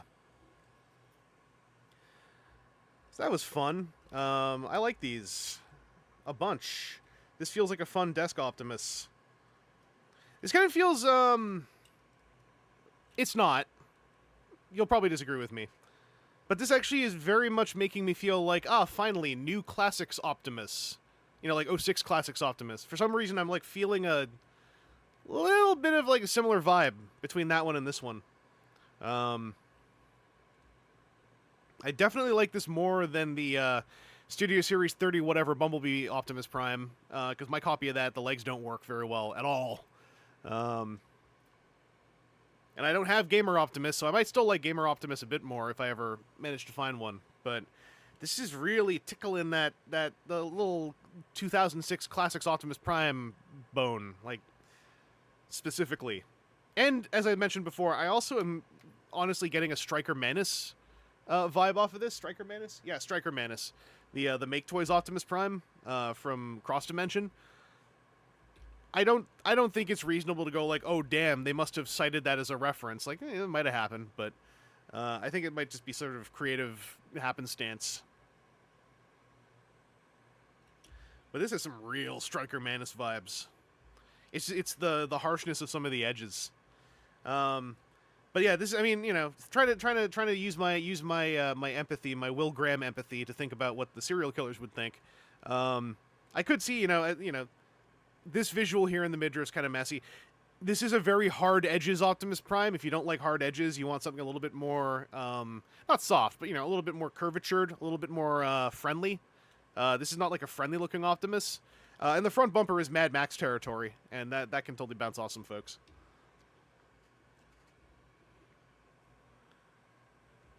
I actually really like the scale, too.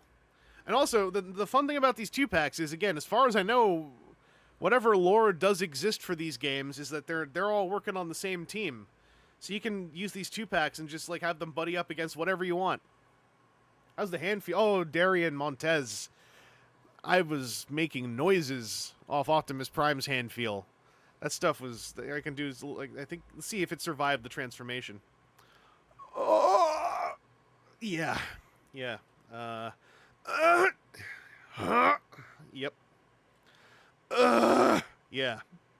Yeah, it's all still there. Some of the joints are just normal, but the forward, backward, the outward, forward hip, and the knee are some of they are dessert. They are delicious. They are hand feel to the point of mouth feel. Hopefully that lasts. Hopefully that's not just a case of, like, the climate or something. Really good ball-socketed neck range as well. Yeah, it just looks good. They picked the right spots, you know? Like, the geometries and the graph maths of where all the spots happen is choice. The elbow only goes 90 degrees. That's, like, I guess if you wanna really knit deep, because the knees can go slightly past 90, which is, you know, again, delicious. You can even fold that down over top if you really want to, but then it's going to get bumped out of the way again. Him and Soundwave both do this trick for the hip skirts, by the way. I like this trick for hip skirts on Transformers, so I'm happy to see it, where the skirt is just part of the hip sculpt. Soundwave can just go straight up, like, you know, what do you call it? Pelican axe kick, right?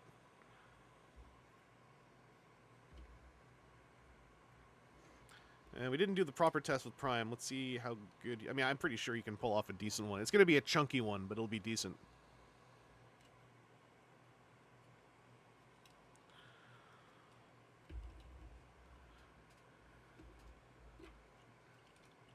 We got to pick our angles. We got to pick our angles here. Maybe other foot forward. You see, he's got the kind of shoulders where you have to BS this arm a little bit, but he can do the good pose. To a decent degree.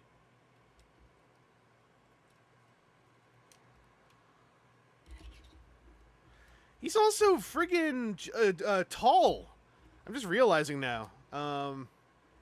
What's a point of reference that will make sense to people? I was about to pull over Studio Series Braun. That wouldn't help anybody. I mean, here he is with the you know, the Studio Series Optimus, who is a bit of a deluxe plus.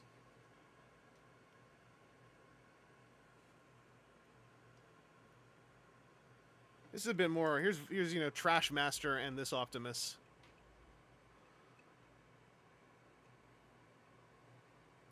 He seems just like big. He feels like a Mega, not a Voyager.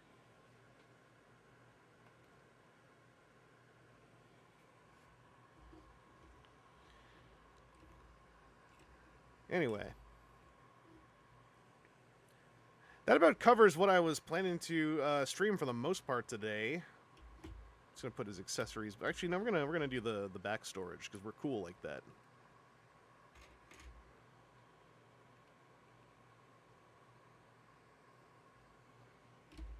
Oh, this is Classics Optimus right here. Like when you would put the you know, the funny double gun splayed open on the back. This is giving me those vibes completely. Also very video gamey, just to have like your energy axe floating on your back.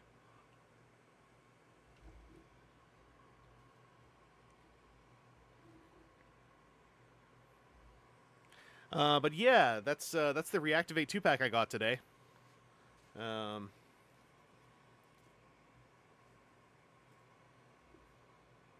Ha. I have him in that pose right next to me right now with the guns poking up. But yeah, the Classics Optimus, the like... I don't remember if that was in the instructions or not, but like I remember eventually just piecing together like, hey, these little nipples can like plug into the back just right.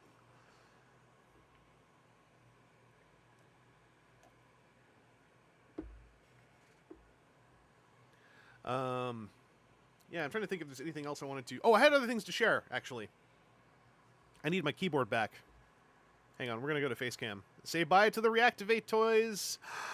Oh, it's just me. I meant to do some minor pluggings. I forgot to do them, but we still got time. I can still do them. Let me just pull my... Whoop. Oh, by the way, this is what I was talking about with... Here, it's my face now. It's my face now. It's my... Hang on. Hang on.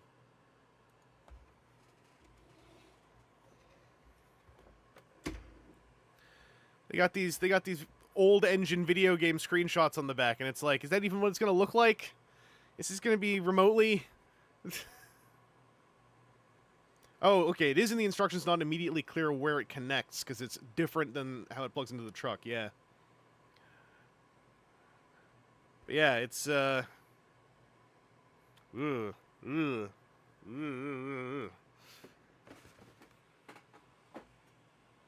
Pick yourself up. Ah. So, I have plugs to share. First and foremost, most importantly, I was in a collaboration. Whoop. I bumped something. Wait, what's all this? There was some dust on my microphone. I was in a collaboration. So I want to share that you should all check this out. I gotta link it. I gotta get the real YouTube link. Okay, this one has a time code in it. But I was in Dr. Lockdown's big collaboration. I'll link it here in the chat so you can check it out later on. It is very, very long. because this is a review and Dr. Lockdown's personal ranking placements of every single War for Cybertron trilogy branded figure, which is a very oddly complicated and oddly complex definition of toy, because things that you thought were in there weren't, and things that you don't think were in there are. So I've linked the link I posted. I think that time codes to where I am, but I was just going to show you all as a funny thing here on the stream. And by me showing you this in the spot I'm in, you are also all implicitly agreeing to go and have a flip through the entire video yourself at your leisure. Where is my volumes at? Where's my placements at? There we go. Then we got our desktop volume up to, let's go up to 12. Yeah, there's a lot of people in here. Before I play this, actually, I'm gonna just play my part, or I'm gonna play the part before me into my part. I'm number 63. It's a good number.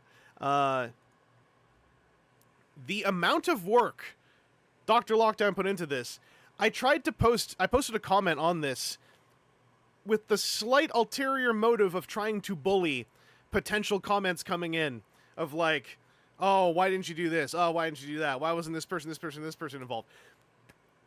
This is a 4-hour and 21-minute and 45-second long video with, like, let's just have a quick scroll down. Who's gonna count this for me? Hang on. 2, 4, 6, 8, 10, 12, 14, 16, 18, 20, 22, 24, 26, 28, 30, 32, 34, 36, 38, 40, with 42 collaborators. 42 collaborators appearing in this thing. Get my OBS back up. Yeah, so Dr. Lockdown did not just put together a near 4.5 hour long video. Dr. Lockdown also personally was the only person doing any of the pre-production on this, which meant Dr. Lockdown was the one reaching out to over 42 people to figure out who's up for and who's able to participate in this thing with a sort of, soft launch window that was being aimed for. And then received 42 video clips along with filming every single War for Cybertron trilogy figure minus 42. Dr. Lockdown does not own every figure, so Dr. Lockdown had to travel around filming friends' figures in a way where everything kind of gelled together. If you watch through this thing, there are periods where that also didn't work out or was not feasible. And so also Dr. Lockdown had to film segments standing in front of a TV screen with a picture of the toy on it because it was not possible to get footage of, I think, like 2 or 3 things in here.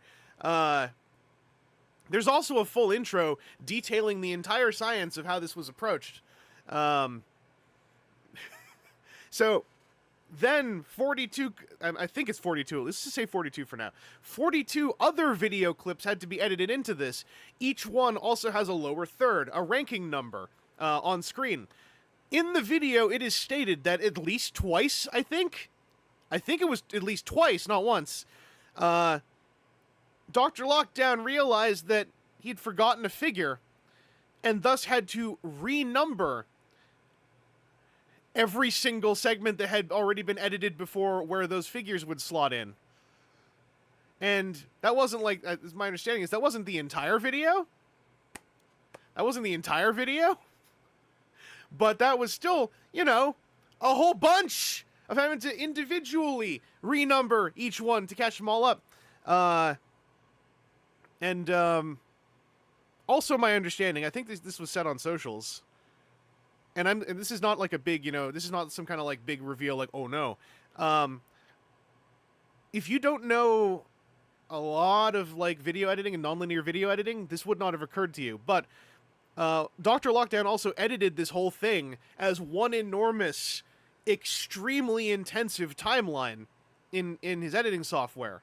And by the time anyone had said, oh, I think you can edit some full segments separately in a referential way whereby they can just be placed in as single chunks, so it's not quite as cavernous and also not quite as much of a catastrophe when you have to go back and renumber a whole bunch of things. That was not realized until it was far past the point of no return of just sticking to doing it in one large timeline. Dr. Lockdown's software crashed many times near the end of this thing. So, I'm saying all this because I think that a lot of YouTube audience, not through malice all the time, sometimes don't entirely just, don't automatically click and grok how trying a video production like this can be. And I really I'm going out of my way to highlight this because I know how trying a video production like this can be. And this was an enormous undertaking. And I think that Dr. Lockdown should be super proud of everything completed here. I'm super proud of everything. Number 64, yeah. That's not even me. I'm the one after this. I'll get this going. This is going to be my volume check. There's nothing in this set that really should scream, you need to buy this. It's pointless and tangential, just the volume like the seems one. fine. Some of the characters aren't even a reference to anything, but you all which would tell be me fine on a because mainline you all release, hear but it as an differently than I do, no matter exclusive, how it's a bit much I iffy. try. They make no effort to complete any of the other teams, save for one member I forgot out this of 10 10. pack existed, So by why the way. should you waste your time with them? Well, because they're awesome. That's But, why. yeah, when A I few selected decos mine, are lacking, but the I just vast went with my majority gut go with the way one I wanted to harder than cover. they have any right to. And I had beyond that, no having a input on bunch the of number these ranking, spread by out the in way. front of you is And I was just told you don't have to fun. worry about the number I really ranking. wish they'd done Just more pack say what you want to say about the really figure. lazy one we got So for I, Galactic said Odyssey. what I want to Perhaps say if both this and the about modulators one had of these released figures. alongside each other, both would have succeeded better. But well, we had them for the time we had them, and especially with this set, we had some good memories. Number 63. Galactic Man. My nostalgia resonance frequencies are very narrow, but tapping into the shockwave I actually had in my childhood, the gray Radio Shack release known by the brutally intense moniker, Subtitles The appeared there, by the way. Galactic Man. When you merge that with easily my favorite Shockwave figure ever released in Siege's Super Mode Sportin', actually looks like a battle cruiser if you want This is him all to in original alt footage, mode, dude. can stand on the armor bits like a spooky hover platform riding mastermind, first and best execution Dramatized on the sequence. leader class pays for upgrade parts, play pattern, leader class, Shockwave. It's a recipe for success in my books. But nostalgia aside, what I love about this early generation Selects headliner is his raw and inherent swagger. He's Nitro the Zeus was clean Doc Lockdown's version idea. of I the didn't have toy any input on because that, and I think it's nobody pretty can funny. scratch the Galactic Man. He has his name written across the top of his monocular cleavage, but not in some silly G2 era goofball way. No. He wears it with confident intent, and most of all, everything about him screams that he is the Galactic Man. The package said Galactic Man Shockwave for various nonsensical legal reasons, but you and me, we know this is a different character. Shockwave's older, hotter, richer, louder, and mouth-feel-inducing, sexier brother. Shockwave is basic. The Galactic Man is cosmic. You don't get to find out who number 62 is. You have to watch the video. But yeah, if you have the time, well, you can make the time by just watching it in bits and pieces. Everyone already just watched Harris, the bomber guy, talk about plagiarism for 4 hours. So, like, hey, queue up another one. Do it in chunks. There's chapter markings for, like, the major overarching bits. Yeah, I cannot overstate how impressive a collab piece like this is, and I cannot overstate how thankful and appreciative I am that I got to participate. Ever since 2009, I've always wanted to do more collaborative things, and I didn't know how. And now, like, some folks are really figuring it out in the most boss badass way, and they're still letting me take part, and that's super cool. Anyway, go watch this. Also, not on my channel, but when I also filmed something else for a completely different collab the same time I filmed this. So it's collab season. Also, did Paper Plane put out a friggin' like feature length video piece going through Rise of the I'm getting confused by movie names. Anyway, Paper Plane put out a very large, again, very impressive, very put together and lots of time and effort and hours put into lengthy video shortly before this one. And I'm like, it's big video season, and I'm so proud of everybody. Anyway, that's one big plug I wanted to do. Dr. Lockdown, who is also streaming with a couple other folks I know tomorrow to talk over the Game Awards. I might be busy then, but may as well stack up all my plugs. Yeah, Paper Plane put out a video like a week or two ago. I should just go bring it up. Hang on. I should bring it up, but I should do that. I gotta shore up my defenses here. First, we go here, and then we go here.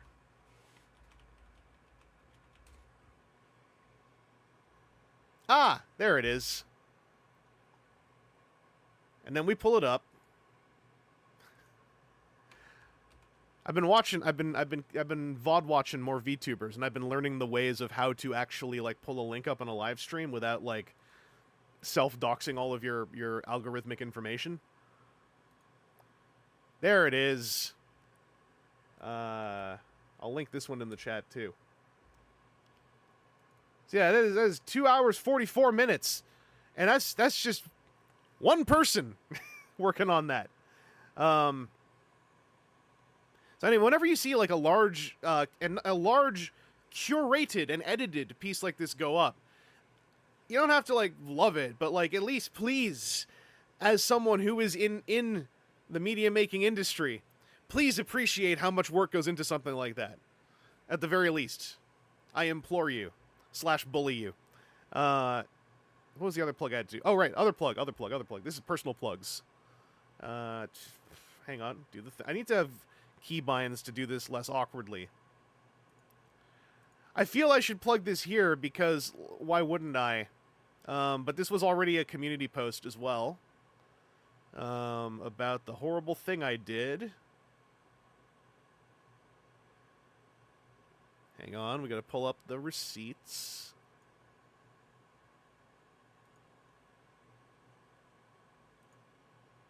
There we go. New Toy Hacks code. We were off for a month, but we're back. There is a 15% off Toy Hacks code for the month of December 2023. The code is Xmangulus. It's a portmanteau of Xmas and Vangelis.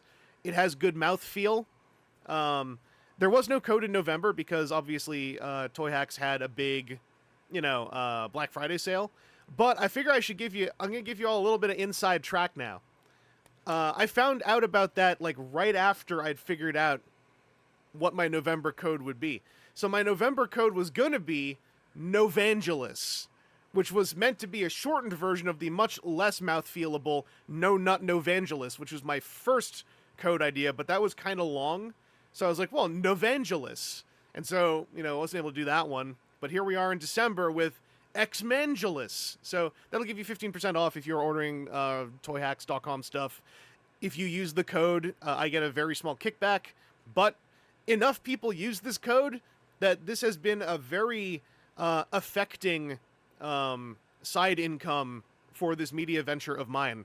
So thanks all of you who are using this code. It is actually doing a whole lot to help me feel a little bit less terrified month to month. Vangelis is my favorite X-Man. True. Now, did I have any other plugs? Wait,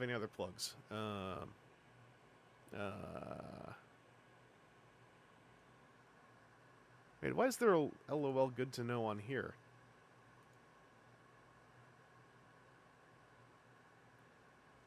Is it seeing this?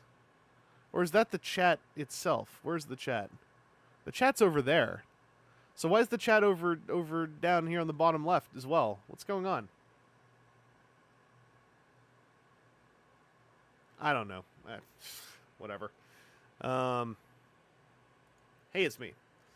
Trying to think if I had anything else to plug. I mean, oh yeah, there's always Extra Life. I'll flash it for a sec. Use that QR code. and you go to my Extra Life page. I still have to do another Extra Life stream or two this month, so I can get up to that goal of $1,000 raised, and you all can get a few more incentives out of me. My throat's getting dry. What I've been doing, talking a whole lot? I don't know. So you hit that, and you go to my Extra Life page. I can even, wait, is that? Yeah, that's 2023's, because that's the wrong one. I should just delete that one. That's from last year. Get out of here. And then what's this? Oh! There's its funny little hat. Yeah. Anyway. That's another thing I can plug up there. Whatever. And I think, like, Aaron, I saw Aaron was in the chat briefly, talking about single chunks. I think Aaron is still on cruise, just like racking up the charities. So you can hit that one up as well. There's Aaron. Also, hey, I just realized more plugs I can do because they're fresh.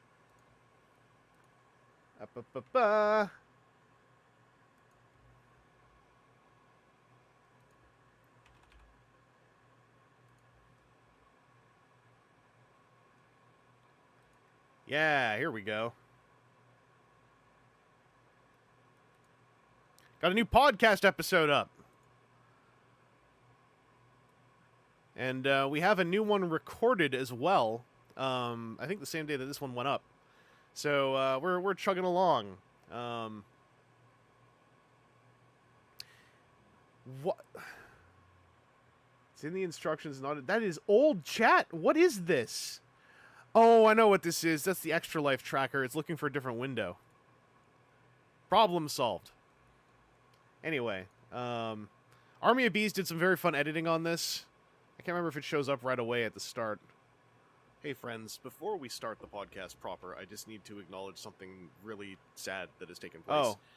Which that's a real bummer, actually. But yeah, we recorded this when a longtime member of the fandom had passed away, and I really felt the need to mention that at the beginning of the podcast. I feel weird skipping past that. Anyway, you should listen to the podcast. There's going to be some good goofy stuff in there related to this thumbnail image. Couple good listener questions. So hey, what else can I plug? What else can I plug? There's Aaron's Extra Life page. What if I click on that? Oh, Aaron's not quite there. Not quite there. Needs a little bump. Needs another $135 to get to that 1,200 milestone. Whereas myself, I also need that little bump. I need that $175 bump to get to my milestone. Woof. Upcoming milestones. In $25, there's a scene reading. Then in $75, a hot sauce sandwich. In $125, a scene reading. And then it's buried behind this one. There's another one in there. It's karaoke. But I think it got eaten by the gold medal hero one. Anyway. That's all what's up. This stream isn't on anymore. Yeah, that stream is off. I gotta turn that off. Okay. I left that on for like a month. Jeez. Aaron says, I still have 2 board games that someone could donate for and get. Also dice and things. Aaron, lay out your rundown. Lay out your list. Your list of what people can donate and how they can get stuff. Unless it's on your page. I didn't look. It's on your page. So your incentives. Wait, can you see this? I only have one monitor. Okay, you can see it. So $35. There's 5 of these for $35. Aaron will send one of each of the custom Chessex Andy Ruse Gaming Gang D6s. They're very nice dice. I just used those recently. There is one left at $35. Kodama 3D plus US shipping. Or if you put in $80, Terraforming Mars 3D Tiles Small Box plus US shipping. The plus US shipping is probably important. Aaron, I will ask here. Oh, click the thing that has pictures. Okay. Why is it? show me the big picture right away. Anyway, is it going to do that for all the pictures? Silly. There it is. I had to open the image in a new tab. Yeah, it's showing me like if you right click show image in new tab, you get this. Silliness. It wanted big pictures. Okay, hang on. So that's Kodama. So there's one of those for $35 if you're in the States. The Dice Goblin one. Open image in new tab. There's what the dice look. Those are the 6 sides. So there's a 1 pip on the other side of the cube from those. They're very nice. They're extremely pretty in person. Then we close this. And then the Terraforming Mars for $80 in the States.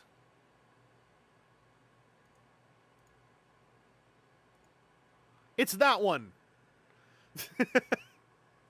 Aaron, if someone is from outside of the States, and are they able to hit you for one of these incentives and then send you extra money to have it shipped to them, knowing that that would probably be more than a little bit of extra money, knowing that that's probably at least $15 to $35 of extra money, depending where they are in the world, because shipping sucks.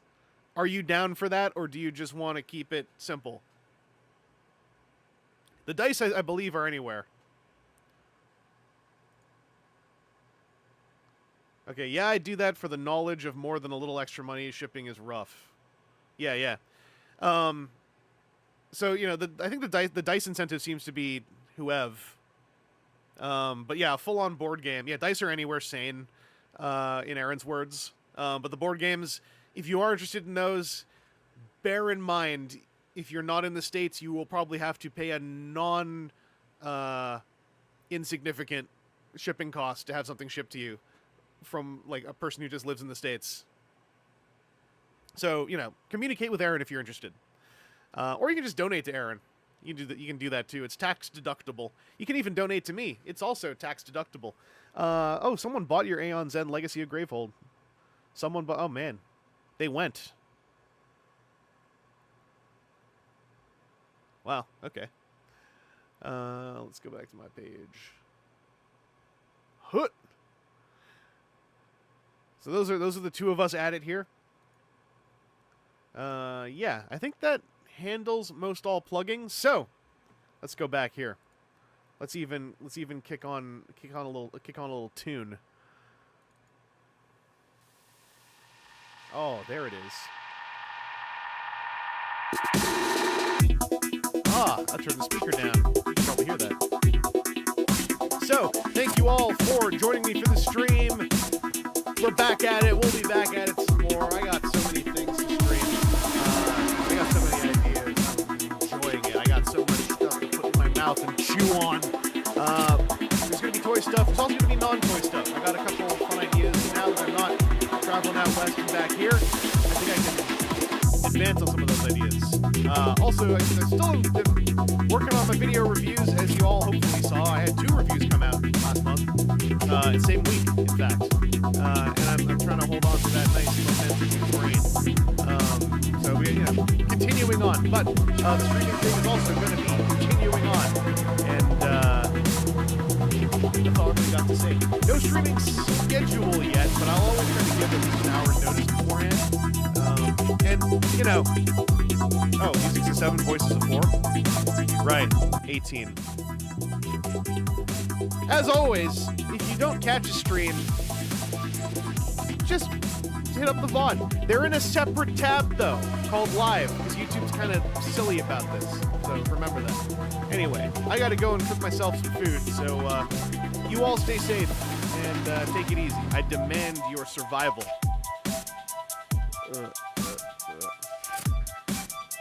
I demand it.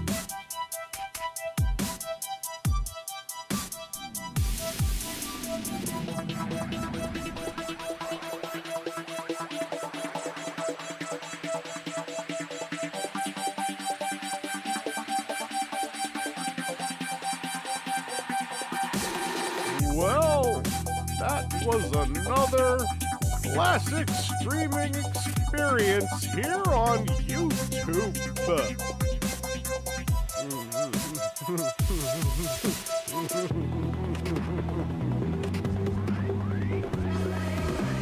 I also demand your survival.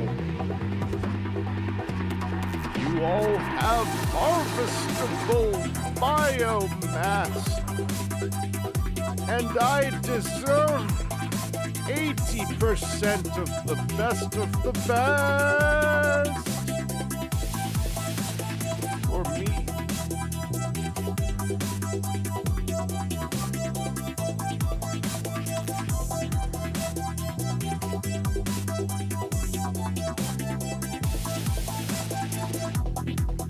They say imperfection is the proof of life, and I have known only imperfection. Now I deficiency. Your meat will serve my will.